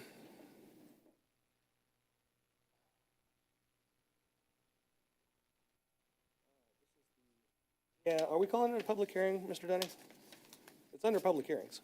Yeah, it's under public hearings. It's an appeal, and I don't believe, I'm going to look, I don't believe technically this is conducted under a public hearing. Okay. But it's very similar, right? You'll hear a presentation, and we'll look for guidance from the mayor and the council. We're going to hear a presentation on the appeal of prohibited uses within the Envision Lee Summit Overlay District. And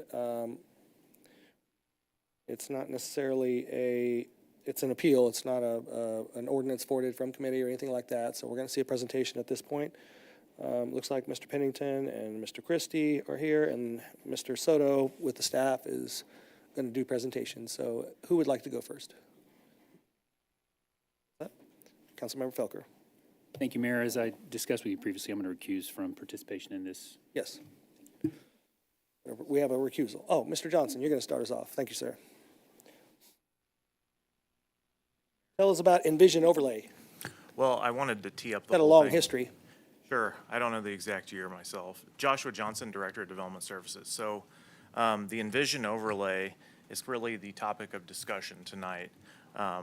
Mr. Soto with the staff will give you a bit more context of the history of that overlay. However, what I will say, that was a very forward-looking overlay, and it was meant to do a higher set of design standards more of a, I'll call it a neo-traditional, mixed-use urban concept there. And with that, the reason we're here tonight is that it prohibited certain auto-oriented uses, car washes, fast food, things of that nature. That was done quite a few years ago. And so since then, we've seen some kind of concepts come in. Nothing got off the ground on a large scale here, where the Odessa Auto Auction is located. And so the applicant tonight basically is going to present to you, hey, we've got a development concept, but we need to do some of these prohibited uses. This process was put in place, I believe, 2 years ago, and it allowed an applicant to come forward with just saying, hey, council, will you entertain these uses? And that's all, and get the council's buy-in on allowing some of these uses. Now, one thing I do want to say tonight, you will have to see a preliminary development plan and possibly a rezoning with a future application to get a development actually up out of the ground. This is not the final approval for this area. This is just the council saying, hey, developer, you'd like to do these prohibited uses. We, the council, either are or are not okay with these uses. So it's just about the uses themselves, not the site planning, not the auto access, nothing like that. If that makes sense. Not elevations, nothing like that, although they may show you some elevations, so. I guess I just wanted to tee that up to let you know exactly what's going on tonight and that the purpose of not the hearing. You will make a motion at the end of all this that says either you affirm the appeal or do not affirm the appeal, so. Okay. I think they're going to talk a little bit about the area history and the envision in their presentation, maybe.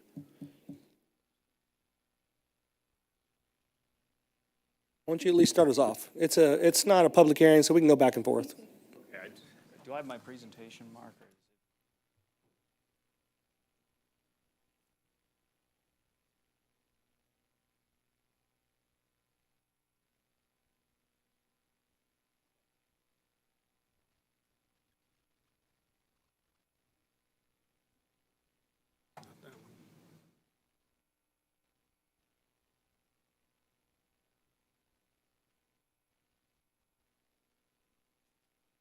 Well, it's online. You can go online and pull it up.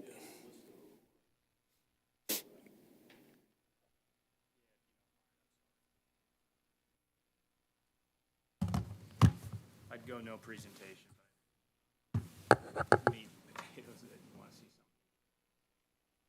Well, we need to see where the envision overlay is. I think all of us know where it is, but there was a reason previous council put in this envision overlay, and staff's been enforcing it for quite a few years, right, Mr. Dunning? I believe it went in 2017, and so it's been in place since then. So there's some tight parameters in which you operate businesses in this geographic location.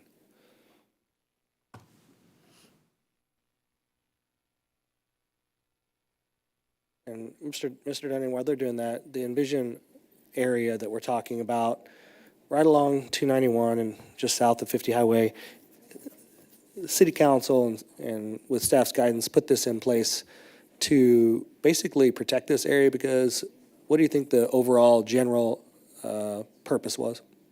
So this ties back to when we went to the voters for GO obligation bonds to partner with the state to redo the 291 South and 50 Highway interchange. And when we did that, we knew that Odessa was moving out or had moved out, and so that was a huge redevelopment opportunity. Pfizer had vacated their space that they once occupied there, so now we're talking on the east side of 291 South, and then Kalmar was of the same. And so the thought process behind this was that as the city and the state invested in that new infrastructure, in that interchange, that perhaps we needed to work with the property owners and bring forward a master envisioning process. That's why it's titled Envision LS Plan, to say, since we've made that investment, how would we like these quadrants of that interchange to develop to the highest and best use? And in doing that, that's kind of what birthed this, I'll say, tight zoning regulations for this area. And then I'd add, in addition to all of those redevelopment opportunities, recognizing that this is kind of our southern corridor to our wonderful downtown, and we had, previous development further south of Odessa. You think along, the west side of 291, metal buildings. And so encouraging potential redevelopment of that too. So it really puts some parameters on existing property owners with what they could and couldn't do with existing buildings, and then setting a vision for what we saw those larger acreages to develop as. Okay. Thank you, sir. He's a good pinch hitter. Yes, yes, he is. Good evening, Hector Soto, Senior Planner. At this point, I didn't enter exhibits, but again, this is not a public hearing. So I'll echo some of what's already been mentioned and provide a little bit of an overview for the area.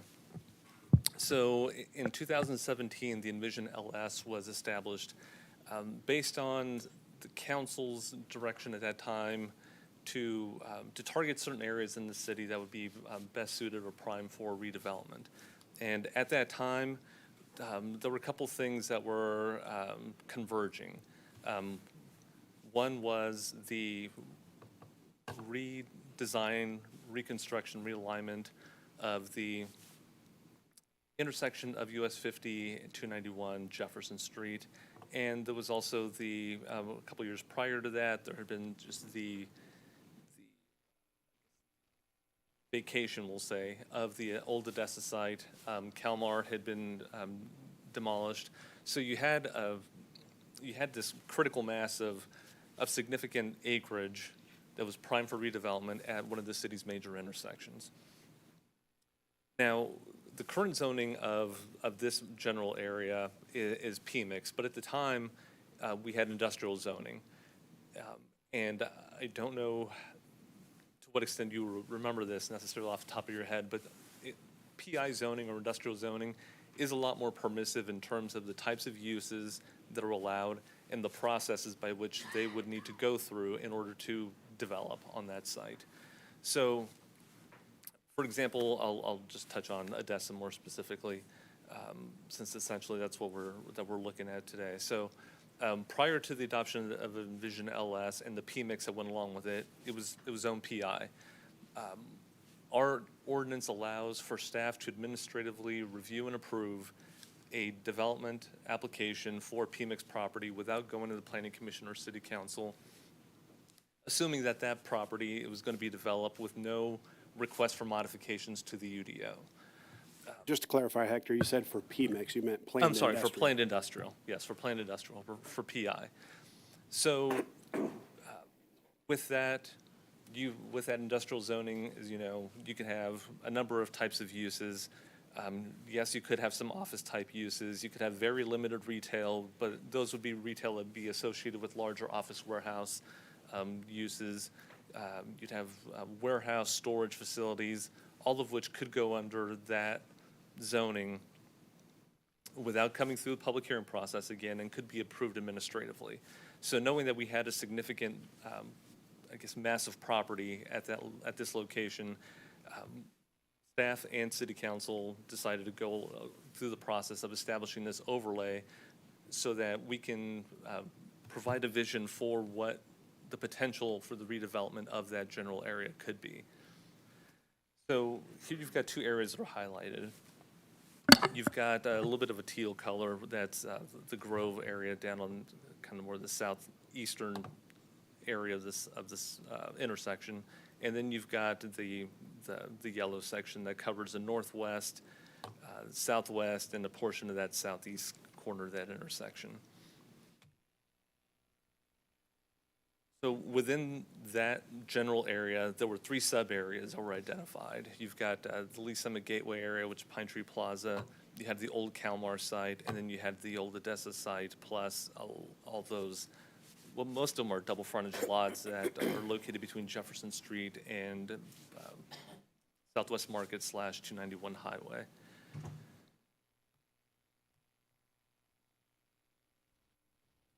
So when all of that was approved, there were a number of uses that were established at that time to serve as the governing type of land use standards or regulations from a design standpoint, but also it did establish the types of uses that would be allowed under that P-mix zoning. Now, at that time, there was a conceptual plan that was proposed by staff, but there was no specific development associated with it so much as more as, again, more of a visioning exercise to show just how that amount of significant amount of acreage could be developed in the future.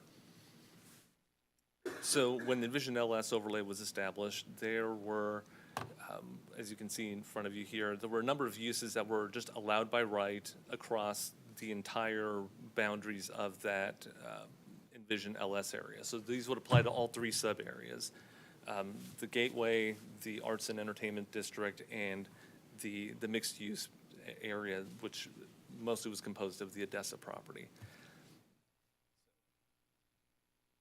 Within each of those three sub-areas, there were some additional uses that were selected to supplement the base zoning, so to speak, and the base uses that would be allowed through the area. Each of those three areas had slightly different personality, so to speak. You had the arts and entertainment area that was intended to be just that, something more pedestrian-friendly, a lot more open space, not a lot of more intense type uses, not auto-centric type uses. Whereas on the larger mixed-use area, bless you, you have a greater number of acreage that's bordered on by residential on one side, highway on the other side, actually on two sides highway. This area seemed to lend itself a little bit more toward slightly more intense uses. It did allow for, it was envisioned that it could support some auto-centric type uses, auto-oriented uses such as drive-through restaurants, convenience stores. It does allow for general retail, but there were also some components of it that, from the vision side, in terms of what design would ultimately be, that in all areas they did want to propose some sort of more compact type of neo-traditional development that Mr. Johnson alluded to.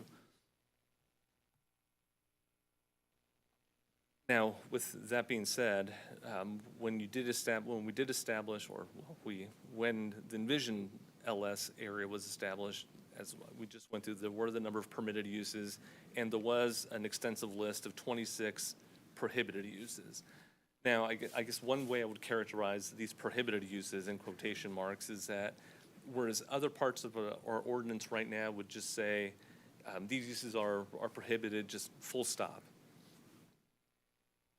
Verbiage in the adoption of the Envision LS area indicated that these areas are prohibited by right, but it did work in the appeal process by which City Council has the authority on a case-by-case basis, depending on a plan, to consider the allowing of these types of uses. So it's not an outright, so the prohibited uses were not just outright prohibited so much as they allowed a path, or the UDO allowed a path by which the council could, again, consider them based on a specific plan. And that is where we are today. So here with the four arrows, you could see that automotive truck-related uses, big box retail in excess of 80,000 square feet on a single level, car wash and daycare are included in this prohibited use list. The applicant is looking for, or is appealing and asking for consideration under a future application for PDP for the inclusion of these uses in the redevelopment of the area. So, in essence, if you find it acceptable or are amenable to the idea of allowing these uses, you could grant the appeal, and you would be committing yourself to no more than allowing them a forum by which they can come forward under a future application to consider these specific uses. Now, if you do not grant the appeal, you're basically telling the applicant, we're just not interested in these uses, and essentially giving them direction to amend their plan accordingly so that they can bring something forward that is more acceptable to you. Again, as Mr. Johnson had stated, the sole purpose of this appeal is only to consider the possibility of you allowing these types of uses under a future application. There is no component of this particular appeal that has anything to do with the design standards that are established for the LS, for the Envision LS area. So, so again, the focus is just strictly on the uses of land. Here's some reference to some of those areas under the appeal process section, where under which the applicant has made application. So again, built into this process for the Envision LS area is an avenue by which they can directly appeal to City Council. And again, you will consider the proposed use as a potentially allowable use under a subsequent preliminary development plan. And if you do grant this appeal, there are no rights or entitlements that are bestowed upon the applicant. And the appeal, as has been mentioned by Mr. Dunning, it could just be done, should you grant it, it could just be done by straight motion. So I'll talk a little bit about the analysis and what staff considered with this application. The Ignite development plan, which was adopted in May of 21, so about 4 or 5 years after the establishment of the Envision LS area, identified this area, most of which is composed of the Odessa property, but I'll outline here in black, is identified as being perhaps the highest and best use of being commercial. Within the description of what appropriate commercial uses might be under the Ignite plan, it specifically does call out that appropriate type of uses for that type of area would be daycare and large format big box retail, which are 2 of the 4 types of uses that the applicant is exactly requesting to be considered for this area under a future application.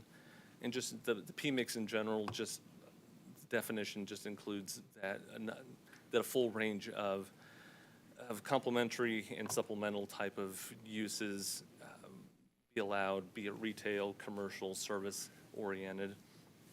And again, daycare, car wash are all types of uses that would be complementary to surrounding residential development, as well as just being located at a significant highway intersection through the middle of the city.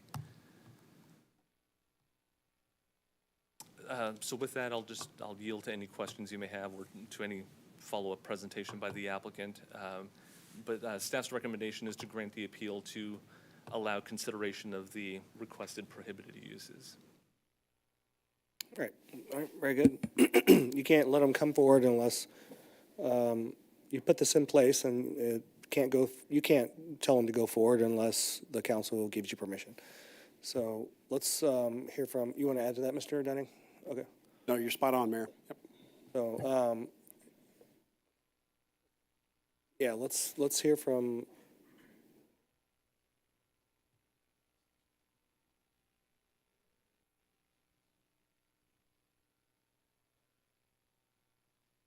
Perfect. So Matt Pennington, Drake Development. I'm going to try and go as fast as I can through most of this because it just really is a lot of repeat. But I think the biggest thing tonight is just flexibility, right, as we come forward and ask for really a difficult project to actually happen. And the backstory of this is we started purchasing some of these properties in 2021. Spent the last 24 months really pretty quiet, not coming forward, and we've been assembling most of those other parcels. So today, we've been very fortunate. It's taken a ton of work. J.D. Christie in my office has worked tirelessly along with me, getting parcels not only under contract, but closed on a lot of them. So we've owned a lot of these parcels. That is what it's take to get this done for people that want to know what's going to happen. A little backstory on this site, and I don't know if this is just hearsay or just from talking to people that I learned a lot about this site since I've been on it, but Red Development, when they first came forward under Summit Woods, and I had heard this from a map in New York, it's the epicenter of Lee Summit. And so I think when we go back to the Vision LS, I think the previous councils had a decent vision, but vision changes over time, so users change over time.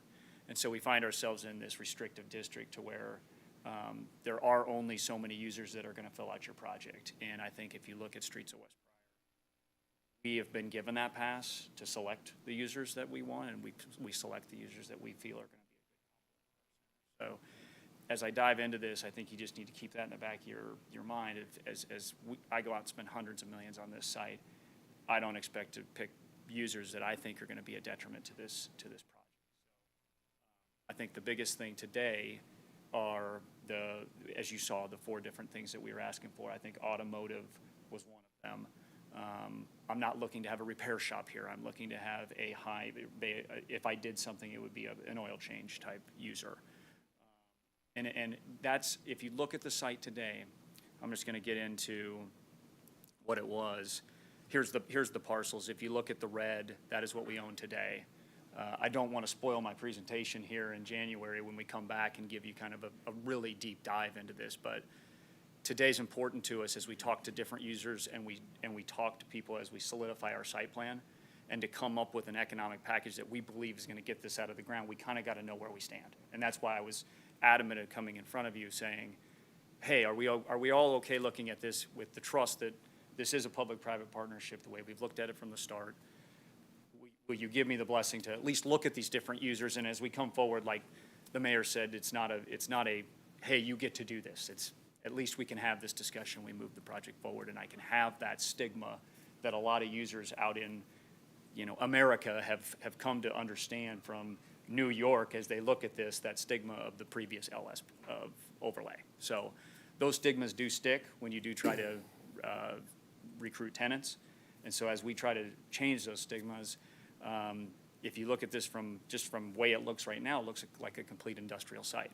So it's very difficult to recruit the type of users that you see at Streets of West Pryor and Summit Woods with that vision as I'm trying to sell that. But we do have good velocity. I come here with, a project I'm hoping to present with you in the end of January. So there's almost 15 or 16 parcels total that I'm hoping to be in our project. We already have 10 purchased.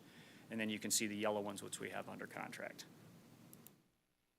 The property history, I thought this was relevant because if you look out there today, there's a bunch of trucks.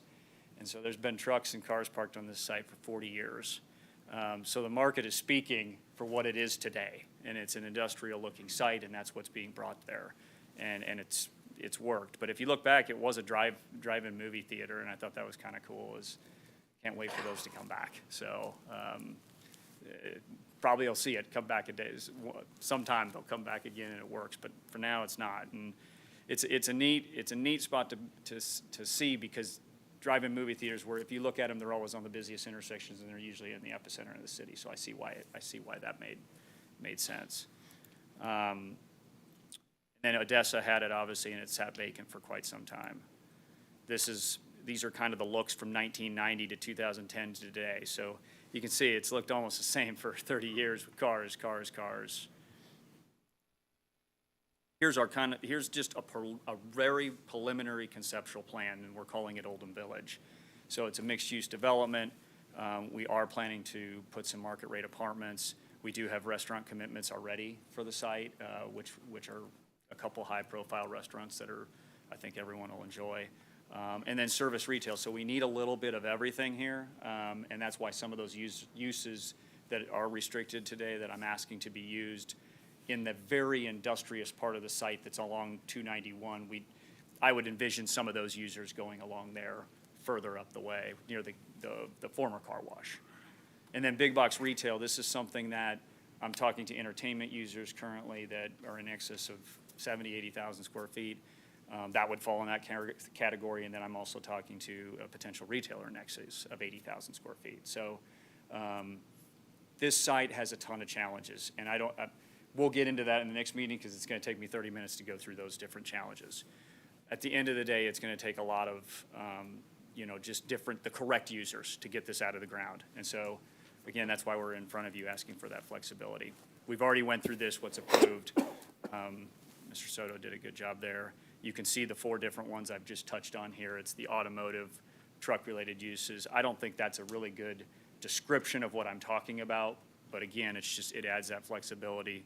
The retail big box, the car wash, and then the daycare. So These are just some of the different things that I would envision potentially is these first-class users that could potentially join the development under these categories. Automotive would be the oil change, potentially a discount tire. It's not Hy-Vee and it's not Sam's Club, so I want you to, I'm using these as just really place cards of just potentials, right? Obviously, a grocery store would be pretty neat. These are the daycares. These are really good users for a lot of our properties. It brings the clientele that you want, and it's really good for the multifamily component as well. Car wash, and then we've seen the different car washes. Again, just as just daily use amenities, the amount of traffic that's on 291 that's going south there, this would be something that would be beneficial here and in our development.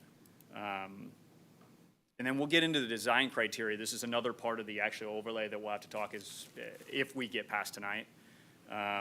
But that would come in our PDP process, and I'm still in the final stages of trying to finish our site plan, and that's why I'm here tonight. I'd like to put a finishing touch on our site plan, put the finishing touches on our economic package, and then get back in front of you here in late January.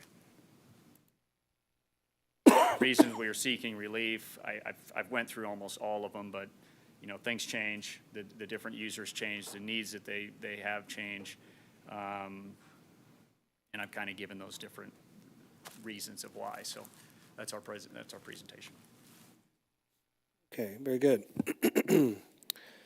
We're going to go to questions, but you're trying to get permission on those 4 specific ones again. Can you put them on the screen?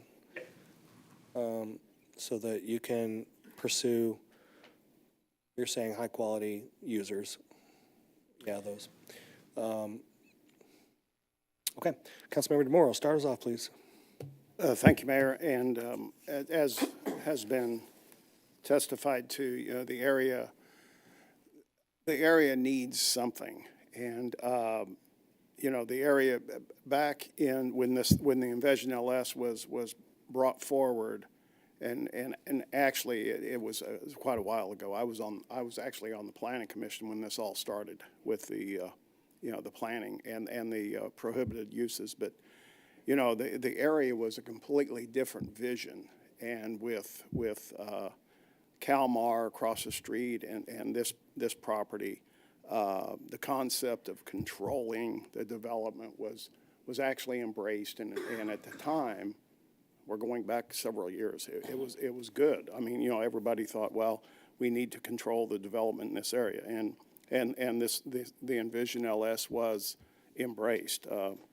However, as we know, the area is a mixed bag of businesses, and I feel like we can depend on the reputation of the developer to make the area something different with these uses and bring success to that area, because it is a spot that everybody sees, whether you're driving north or south or east or west. So I am in favor of giving the go-ahead for these uses, and giving the developer a go-ahead of that. We would like to see something there, and I think it'd be a good plan. Thank you. All right. Thank you. Mayor Pro Tem Lopez. Thanks, Mayor. I think I find it fitting to go after my colleague, Councilmember DeMoro, because I think we both served on the Planning Commission back then. So we're kind of at fault a little bit for being so strict. And, yeah, I don't want to sound redundant. The comments Councilmember DeMoro already mentioned. I think a couple things. I think this council and previous councils have felt certain corridors we need to preserve the aesthetics. That's why the Envision plan was implemented to the entryways to our city, key corridors.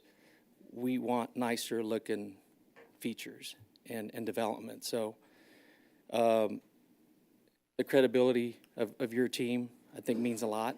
And so you have a track record, a very positive track record. So I commend you for that. So I'd be willing to move forward with this, Mayor. Okay. So thank you. Thank you. Other council comments or questions or discussion? Can you would you consider putting like a pop-up drive-through just in the interim, like they do? Empty spaces and stuff? Sure, we can talk about it. Anything's possible, Mayor. Councilmember Pryor? Yes, Councilmember Oh, Pryor. sorry, I didn't hear you say my name. Thanks. Judging off of your other development, I know that you're the person that can do this. I would like a Costco and a Trader Joe's, please. So I'm hopeful. I saw the Sam's Club and I was like, oh, but he wouldn't really be putting a Sam's Club on there if it was going to be a Sam's Club. So then maybe it's a Costco and you're putting Sam's Club on there, but it's going to be really a Costco. So I'm hopeful. But I'm in support of this. Absolutely. She's tenacious too. I know. I hear you. So after the meeting, I can give you some contacts, maybe. No pressure. Yep. Thanks. Thank you, Councilmember. I mean, everybody's giving them the wish list. We might as well just keep going. Usually, if they're not objecting, then there's probably a general consensus. But do I need a vote on this, Mr. Nutting? There's a motion within the council packet, basically says that, if it'd be helpful, I don't know if anybody has it pulled up, but Yes. it would be helpful to make a Councilmember motion, have a Shields. second, and give us that direction.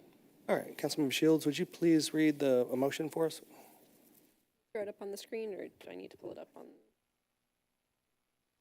Well, I would move to approve the appeal for the prohibited uses. Is that enough? That works as we've All right, seen. I have a motion to approve the appeal of the prohibited uses within the Envision LS overlay district. Bring forward for council consideration at a later date by Councilmember Shields and seconded by Councilmember Edson. Discussion? All right, seeing none, please cast your vote. Yep. And a recusal by Councilmember Felker, if you would add that for us, Ms. Fowler-Curry. All right. All the votes are in. Please record the vote. And it passes 7-0 with one recusal. So looking forward to seeing that drive-through.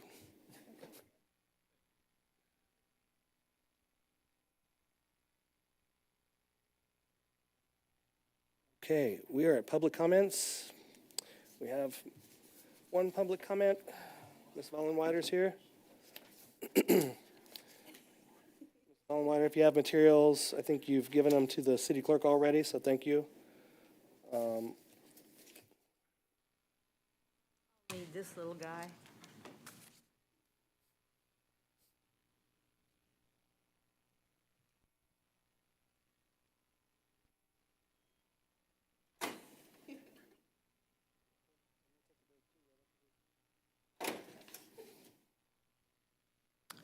Teresa Vollenweider, 5201 Northeast Maybrook Road.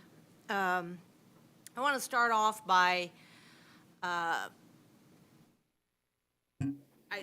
labeled this as zoning discrepancies. And I need to start off by just showing on these various surveys.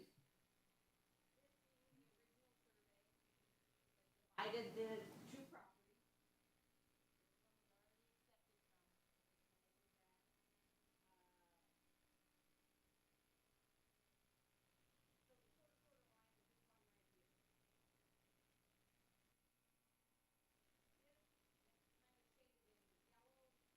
All what I own. I'm zoned ag. Zoning hearing was done, zone this.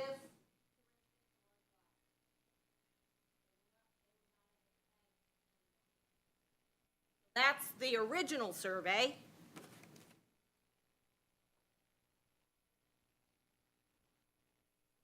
And we go to Brant Ladwig's survey, which it has some concerns. But again, showing ag, yellow, that's me, all my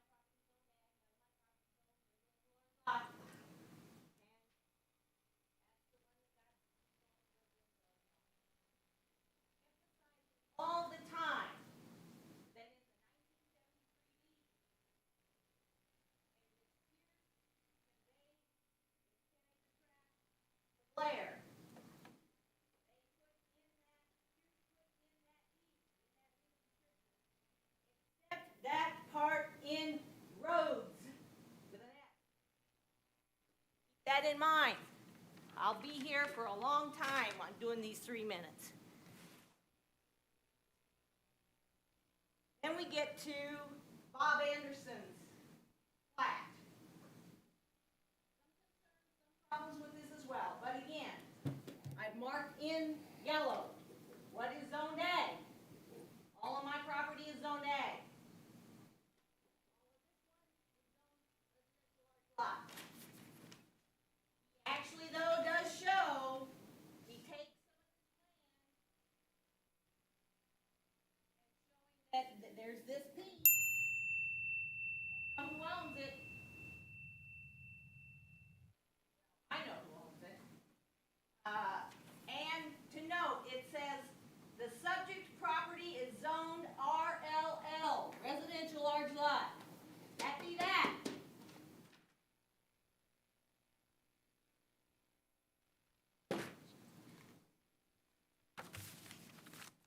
You go to the email and you look at the second All right, page. that's your 3 minutes, Ms. Vollenwater. You weren't very respectful tonight. You're done tonight. 10-minute recess.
Okay, we're going to bring this meeting back to order. We are on agenda item 6A. These are proposed ordinances forwarded from committee. Councilmember Hodges, would you please read Bill number 23-245? I move to second reading Bill number 23-245, an ordinance amending Chapter 16 of the Lee Summit Code of Ordinances, the Lee Summit Property Maintenance Code, pertaining to stormwater best management practices. Thank you. We have a motion to move to second reading Bill number 23-245 by Councilmember Hodges, seconded by Councilmember Shields. Discussion? Seeing none, please cast your vote. All votes are in. Please record the vote. It goes to second reading unanimously. Councilmember Hodges, would you please? I move for the adoption of Bill number 23-245, an ordinance amending Chapter 16 of the Lee Summit Code of Ordinances, the Lee Summit Property Maintenance Code, pertaining to stormwater best management practices. Thank you. We have a motion to move to adopt Bill number 23-245 by Councilmember Hodges, seconded by Councilmember Edson. Discussion? Please cast your vote. All votes are in. Please record the vote. That bill is adopted unanimously. Thank you. Councilmember DeMora, would you please read Bill number 23-246? Thank you, Mayor. I move to advance to the second reading Bill number 23-246, an ordinance approving change order number 2 to the agreement with Streetwise Incorporated for pavement marking services for an increased amount of $147,782.81 for a revised agreement amount of $680,070.89 and authorizing the city manager to execute an agreement for the same. Thank you. We have a motion to move to second reading Bill number 23-246 by Councilmember DeMoro, seconded by Councilmember Hodges. Discussion? Seeing none, please cast your vote. All votes are in. Please record the vote. It does go to second reading unanimously. Councilmember DeMoro, would you please? I move for adoption, Bill number 23-246, an ordinance approving change order number 2 to the agreement with Streetwise Incorporated for pavement marking services for an increased amount of $147,782.81 for a revised agreement amount of $680,070.89 and authorizing the city manager to execute an agreement for the same. Thank you. We have a motion to adopt Bill number 23-246 by Councilmember DeMoro, seconded by Councilmember Hodges. Discussion? Please cast your vote. All votes are in. Please record the vote. It's adopted unanimously. Thank you. Councilmember Pryor, would you please read Bill number 23-247? Thank you, Mayor. I move to advance to a second reading Bill number 23-247, an ordinance approving the award of RFQ number 2024-014 for design services for Fire Station Number 1, Phase 1 feasibility study to WSKF for an amount not to exceed $113,830 and authorizing the city manager to execute an agreement for the same. Thank you. I have a motion to move to second reading Bill number 23-247 by Councilmember Pryor, seconded by Councilmember Edson. Discussion? Seeing none, please cast your vote. All votes are in. Please record the vote. It goes to second reading unanimously. Councilmember Pryor, would you please? Thank you, Mayor. I move for adoption Bill number 23-247, an ordinance approving the award of RFQ number 2024-014 for design services for Fire Station Number 1, Phase 1 feasibility study to WSKF for an amount not to exceed $113,830 and authorizing the city manager to execute an agreement for the same. Thank you. We have a motion to adopt Bill number 23-247 by Councilmember Pryor, seconded by Councilmember Hodges. Discussion? Please cast your vote. All votes are in. Please record the vote. Passes 8-0. Thank you. Councilmember Felker, would you please read Bill number 23-248? Certainly, Mayor. I move to advance to second reading Bill number 23-248, an ordinance approving the award of RFQ number 2024-030 for design services for the Joint Operations Center and Phase 2 Police Department remodel to Huffer Welker for an amount not to exceed $2,489,125 and authorizing the city manager to enter into an agreement for the same. Thank you. We have a motion to move to second reading Bill number 23-248 by Councilmember Felker, seconded by Councilmember Hodges. Discussion? Seeing none, please cast your vote.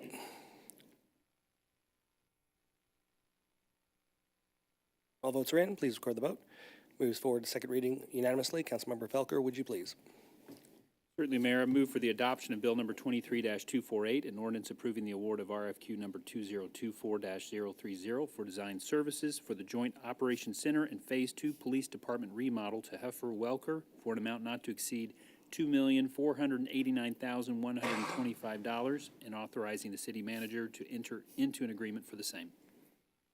Thank you. We have a motion to adopt Bill number 23-248 by Councilmember Felker, seconded by Councilmember Edson. Discussion? Please cast your vote.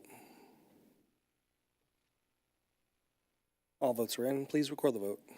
It's unanimous and it's adopted. Thank you. Councilmember Shields, would you please read Bill number 23-249? Thank you, Mayor. I move for second reading of Bill number 23-249, an ordinance approving an electrical easement in favor of Evergy for an electrical transmission line at Lot 5, Raintree Lake Village, related to improvements for Lee Summit Fire Station number 5, and authorizing the mayor to execute the same. Thank you. We have a motion to move to second reading Bill number 23-249 by Councilmember Shields, seconded by Councilmember Hodges. Discussion? Seeing none, please cast your vote. All votes are in. Please record the vote. It's unanimously moving to second reading. Councilmember Hodges, Councilmember Shields, would you please? Thank you, Mayor. I now move for adoption of Bill number 23-249, an ordinance approving an electrical easement in favor of Evergy for an electrical transmission line at Lot 5, Raintree Lake Village, related to improvements for Lee Summit Fire Station number 5, and authorizing the mayor to execute the same. Thank you. We have a motion to adopt Bill number 23-249 by Councilmember Shields, seconded by Councilmember Hodges. Discussion? Please cast your vote. All votes are in. Please record the vote. The bill is adopted unanimously. Thank you. Councilmember Edson, would you please read Bill number 23-250? Thank you, Mayor. I move for second reading of Bill number 23-250, an ordinance approving a water line easement in favor of Public Water Supply District number 13 of Jackson County, Missouri, for a water pipeline on land generally located at Legacy Park, and authorizing the mayor to execute the same. Thank you. We have a motion to move to second reading Bill number 23-250 by Councilmember Edson, seconded by Councilmember Hodges. Discussion? Seeing none, please cast your vote. All votes are in. Please record the vote. It does move to second reading unanimously. Councilmember Edson, would you please? Thank you, Mayor. I move for adoption of Bill number 23-250, an ordinance approving a water line easement in favor of Public Water Supply District number 13 of Jackson County, Missouri, for a water pipeline on land generally located at Legacy Park, and authorizing the mayor to execute the same. Thank you. We have a motion to adopt Bill number 23-250 by Councilmember Edson, seconded by Councilmember Hodges. Discussion? Please cast your vote. All votes are in. Please record the vote. That bill is adopted unanimously. Thank you. Mayor Pro Tem Lopez, would you please read Bill number 23-251? Yes, thank you, Mayor. I move for second reading Bill number 23-251, an ordinance authorizing the execution of a cooperative agreement for hangar number 2 of the Lee Summit Municipal Airport between the city of Lee Summit, Missouri, and the reorganized school district number 7 of Jackson County, Missouri, and authorizing the mayor to execute an agreement for the same. Thank you. We have a motion to move to second reading Bill number 23-251 by Mayor Pro Tem Lopez, seconded by Councilmember Hodges. Discussion? Oh, Councilmember Felker. Sorry, Mayor, I forgot about this, but I will be recusing from this due to a conflict of interest. Okay. Thank you, sir. I thought we were going to talk about the hangar. Councilmember Edson. Well, I just want to say, this is so great that we're getting the opportunity to pass this. I mean, we're going to have a part in educating the next generation of pilots, so I just think this is really cool, and I'm so happy to be part of this. Second that. Okay, any other discussion? Seeing none, please cast your vote. All votes are in. Please record the vote. Passes 7-0 with one recusal. Mayor Pro Tem Lopez, would you please? Sure, thank you. I now move for adoption of Bill number 23-251, an ordinance authorizing the execution of a cooperative cooperative agreement for the hangar number 2 at the Lee Summit Municipal Airport between the City of Lee Summit, Missouri, and the reorganized School District number 7 of Jackson County, Missouri, and authorizing the mayor to execute an agreement for the same. Thank you. We have a motion to adopt Bill number 23-251 by Mayor Pro Tem Lopez, seconded by Councilmember Pryor. Discussion? Please cast your vote. All votes are in. Please record the vote. It's adopted 7-0 with 1 recusal. Thank you. And Councilmember Hodges, would you please read Bill number 23-252? Thank you. I move to second reading Bill number 23-252, an ordinance authorizing the execution of a memorandum of understanding by and between the City of Lee Summit, Missouri, and the Blue Springs R4 School District for the Impact Program. Thank you. We have a motion to move to second reading Bill number 23-252 by Councilmember Hodges, seconded by Councilmember DeMoro. Discussion? Seeing none, please cast your vote. All votes are in. Please record the vote. It unanimously goes to second reading. Councilmember Hodges, would you please? I move for the adoption of Bill number 23-252, an ordinance authorizing the execution of a memorandum of understanding by and between the City of Lee Summit, Missouri, and the Blue Springs R4 School District for the Impact Program.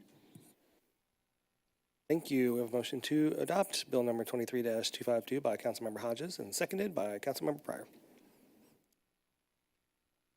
Any discussion? Please cast your vote. All votes are in. Please record the vote. And it's adopted 8-0. Thank you all.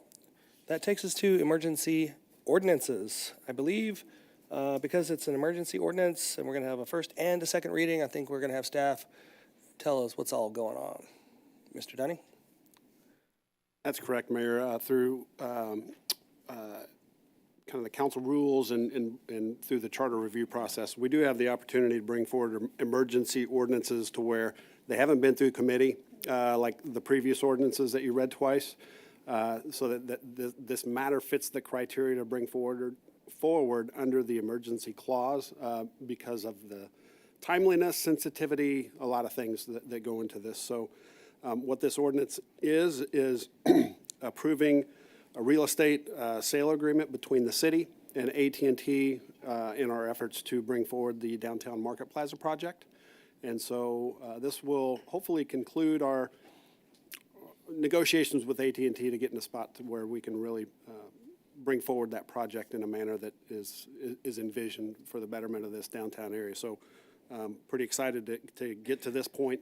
It does authorize us to fully complete the negotiations as long as we're in conformance with the parameters in which we're negotiating in good faith. So it still gives a little bit of room for staff to finish that negotiation, but not to go outside certain parameters.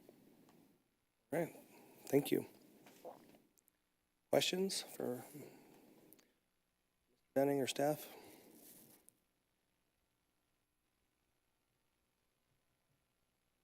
Big final piece, too. All right, I have a motion on the floor. Councilmember Shields, did I have you read that? No, could you read that for me, please? I move for second reading of Bill number 23-253, an ordinance approving the north and east property real estate sale agreement between Southwestern Bell Telephone Company and the City of Lee Summit, Missouri for acquisition of property for the Downtown Market Plaza project and containing an emergency clause. I have a motion to move to second reading by Councilmember Shields, seconded by Mayor Pro Tem Lopez. Discussion. Seeing none, please cast your vote. All votes are in. Please record the vote. Passes 8-0, but this is an emergency ordinance that I need a second reading, so Councilmember Shields, would you please? Thank you. I now move for adoption of Bill number 23-253, an ordinance approving the north and east property real estate sale agreement between Southwestern Bell Telephone Company and the City of Lee Summit, Missouri for acquisition of property for the Downtown Market Plaza project and containing an emergency clause. Thank you. We have a motion to adopt Bill number 23-253 by Councilmember Shields, seconded by Councilmember Hodges. Discussion? Please cast your vote. All votes are in. Please record the vote. It's adopted unanimously. Thank you all. And that would take us to committee reports. Boy, you're going to be so busy the next 2 weeks working those committees. Councilmember Shields? We do have a finance and budget meeting coming up on January 3rd, which will be Oh my before our gosh. next council meeting, so You want to get started early. to do. Man. Somebody was trying to tell me they wanted to do a January 2nd meeting, and Mark Dunning was in the room. He's like, I don't think so. And for any of the committee members who are upset, you were emailed and asked if these dates worked for you, so just saying. All right. Thank you. Any other committee reports? I'll use the committee report. Mr. Dunning, you're going to have to help me with this. I know that it was requested that the EDC, that we at least give some type of update. I'm going to do my best, but I appreciate backup here. There's two committees meeting, the council itself, the EDC council, which Mr. Dunning and I are a part of, and they're discussing the timeline that they talked to us about. They're talking about what firm to help us through working through a PSA firm and also law firm, economic development firm and law firm, to help us with potential PSA, as well as the current bylaw committee that I'm serving on with Councilmember Hodges and Councilmember Edson and Mr. Dunning as well. Ad hoc committee is discussing the bylaws, lots of changes to the bylaws that have not been really updated in a significant way in quite some time. They want to send out a communication to the EDC membership. I think we've expressed it's important to make sure that that communication to the membership aligns with where we really are and what we're exactly doing, and doesn't make a statement like we're working on securing the funding with the city, because that's not what we've been talking about in the meetings. We've been talking about how to reset and build a great EDC. And it's cumbersome, it takes a lot of work, so there's gonna be a lot more meetings. I do appreciate my fellow council members that are on the ad hoc committee on the bylaws. I think they can see just in that meeting alone that there are issues that can't be fixed by just the bylaws. We can fix the bylaws, but we can't fix the issues just the bylaws. So it's going to take the EDC board taking some more actions and more meetings. What else, Mr. Dunning?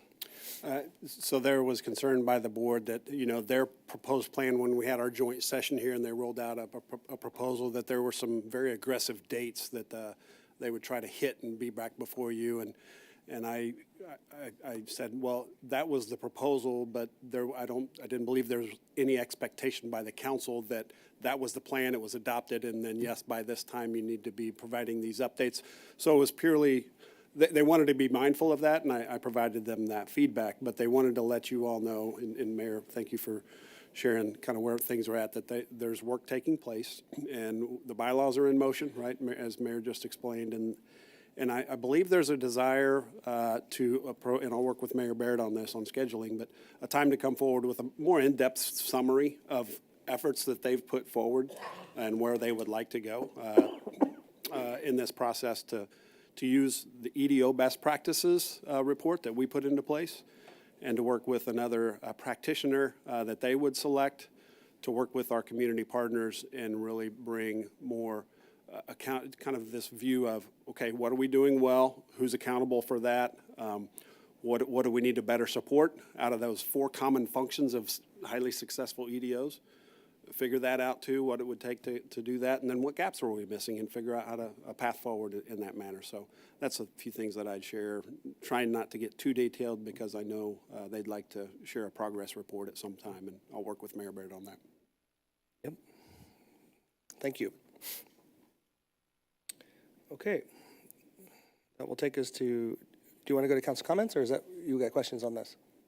I have a go ahead. question on it. You bet. Well, so my question is, they're still actively an EDC, so are they still actively acting as an EDC and out there doing EDC stuff?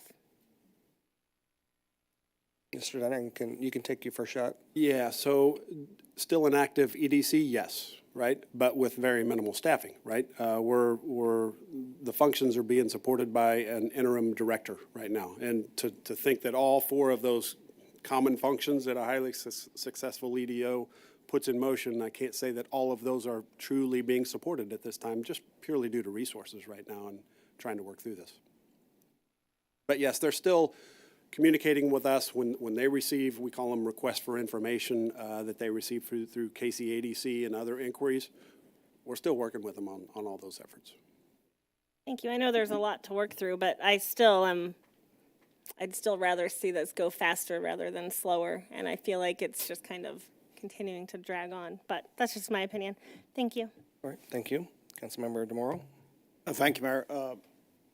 Mr. Dunning, the RFIs, are they working the RFIs, or is it the KCADC that's working and sending our way? Yeah, typically those RFIs either find their way to our EDC by way of the Missouri Partnership or KCADC. And so when we hear of those, then that's where that communication starts. Here's prospective business, here's what they're looking for, here's the type of business. As much information that whoever's pitching that can provide to us, and then we work with them to say, here's some sites that may work well, here's some of our thoughts, and then we respond to those requests for information. So that's typically how it works. A couple different avenues that those come through. And what's the percentage of RFIs coming our way that have come to fruition, that have actually had a second or third, fourth look? Yeah, it's pretty minimal, and that's not unusual. As I understand this whole process, they're difficult to land. Thank you. Thank you, Mayor. Thank you. Okay, now we're to council comments. Council comments. Excuse me. Yes, Councilmember Pryor. I just wanted to say that 2023 has been a good year, and I guess we won't meet back here until 2024. So Merry Christmas to everyone, and thanks to staff for everything that that they've done this year. They've worked hard, and we've had a lot of good things come before us. So thank you. Thank you. Councilmember DeMauro. I just wanted also to say Merry Christmas to everyone, and thanks everybody for all the help and all the dedication, that my council colleagues, the staff, and happy holidays. Thank you. Speak again, or did I get skipped? Okay, Councilmember Pryor. Thank you. So I had this great idea to have it be like ugly Christmas sweater day, and that we were supposed to wear ugly Christmas sweaters, but I said that everyone should. But we really only had 2 participants, so it's my fault that Councilmember Shields is in a penguin sweater, but she looks really cute. Oh, no, is yours? I thought yours was cute. Is yours okay? And then Ryan Elam from staff. I feel like he should probably be like up here so people can see him, because I'd say maybe won this contest. Ryan will be given a very brief report when we get to staff report, so we'll get him up there. Oh, good. So, and then I didn't participate, so this is my fault, so thanks. Oh, Councilmember Shields is just a Christmas sweater, not an ugly sweater, so, all right, thanks. Awesome. Very good. Thank you. Okay, we not quite ready to adjourn. We have a couple more items. There's staff roundtable, and then there's the answer to the trivia question. So we'll do staff roundtable first. So, Mr. Dunning. Yeah, thank you, Mayor. There are a couple written reports under staff roundtable. If with your permission, if Chief Snyder could come forward, give a brief overview of their written report on accreditation. And then I've asked Chief Snyder, you may have heard on the news a situation going on with the Liberty Hospital that we're assisting with. I've asked him to just provide a little context to our assistance with that effort. So, thank you. Good evening, Mike Snyder, Fire Chief. The report within your packet is the required annual report to our authority having jurisdiction for our accreditation process. So none of that information should be new. It's just updated based on this last year, so available for any questions in regards to that. If no questions, I will quickly jump into the Liberty Hospital issue and just kind of let you know what we have been doing as Lee Summit Fire. So today, we were notified this morning, early on, those that are not aware, Assistant Chief Dan Manley serves as the Region A Coordinator for mutual aid for EMS and fire. So he was notified early on that resources may be needed, so he's requested to start rostering multiple strike teams of ambulances to assist them in transporting patients. A strike team is 5 ambulances, and they rostered 2 of them, of which 2 of those ambulances were committed from Lee Summit. During that time, they did request a few more units to assist them as well, as Liberty Hospital has been dealing with an IT issue or a disruption of their computer system, and it is still ongoing at this time. In addition to Chief Manley, who has been on scene since that time assisting Liberty Fire, Assistant Chief Dave York also serves as the Mid-America Regional Council Emergency Rescue Committee Vice Chair, so he's been participating in updates in regards to this matter all day as well. Our units, our 2 ambulances that have been there, the last one is finishing up the last transport of 37 patients that they have transferred out of that facility to other receiving facilities. Our units transported 7 total. And again, there was 11 of them that was doing so. Liberty Hospital remains out of service at this time, which means that no ambulances shall transport patients to that facility. And they're encouraging any residents in the Northland as well to not seek emergency care. We don't know what tomorrow's going to bring, but I just wanted to bring to your attention the amount of participation that your Lee Summit Fire personnel have done today. And it's truly an honor to help get to coordinate those resources. But I think it goes on to show the importance of Mid-America Regional Council and our regional responses and that coordination, because no single entity could have done this alone. And it also is reassuring to know that if we have something locally, that we would have the resources sent to us as well. So just wanted to provide a brief update. Thank you, sir. And then at the request, if allowable, Ryan would give us we'll get him up here so he can be on camera with his suit and tie. He'll give us a brief update on the project across the street, downtown Market Plaza. Good evening, Ryan Elam, Assistant City Manager. I will say I was up here earlier, so. Thank you for the opportunity to give just a really brief update on this project. As we're all very aware, there's a ton of work and ton of effort and a very large team that's been working on this project for many months and years associated with us to get to this point. And if you haven't looked outside lately, be sure to look at the corner of 2nd and Green on your way out. Physical construction work has started. The demolition has started to occur, and that will continue. Other major items going on right now are really on the construction side of things. Some temporary facilities are being installed for AT&T. Through the negotiations with AT&T, they have a need to have their operations continue throughout the construction.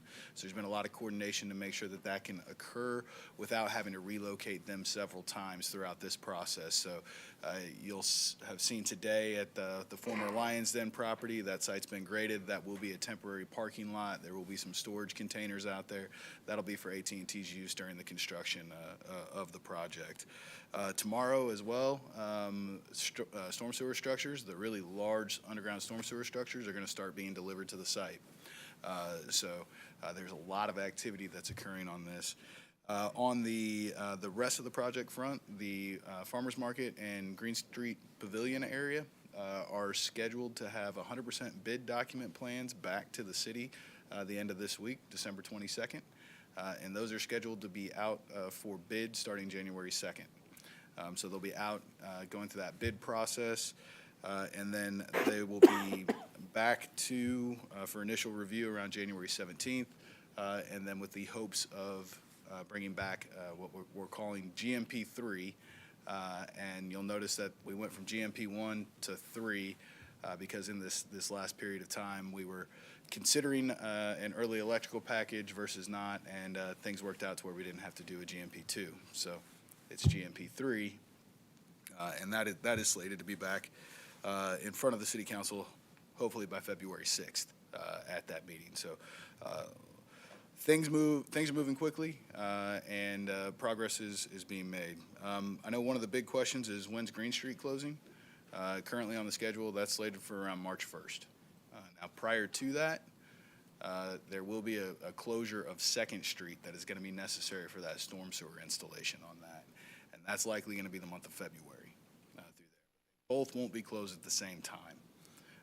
But again, that's all kind of fluid, but that's the current milestones associated with the construction. That's generally the update. Questions for Mr. Elam? Councilmember Felker. Where'd you find the jacket? Got this, I want to say like 4 or 5 years ago. It was pre-COVID, I think. Okay, I know you've worn one before. I couldn't remember if that was the same one. Same one. I got it off the internet. Good. All right. Sorry, Mayor. That's all I got. That's all right. Well, thank you. Okay, so the answer to tonight's trivia question, for those of you that didn't know it. Huh? Yes, Councilmember Shields. Yes.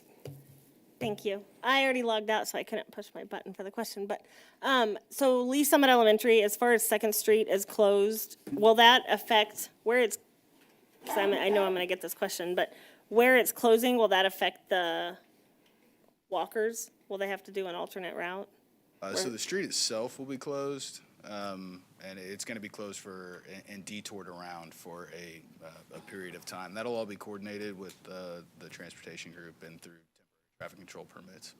Okay, they told me they haven't really been hearing anything, so that's why I was asking. Will they hear stuff then, I guess? Okay. They will hear stuff. Okay. The schedule on that, getting the delivery dates for the materials and how that's going to go, really all just kind of got solidified within the last week.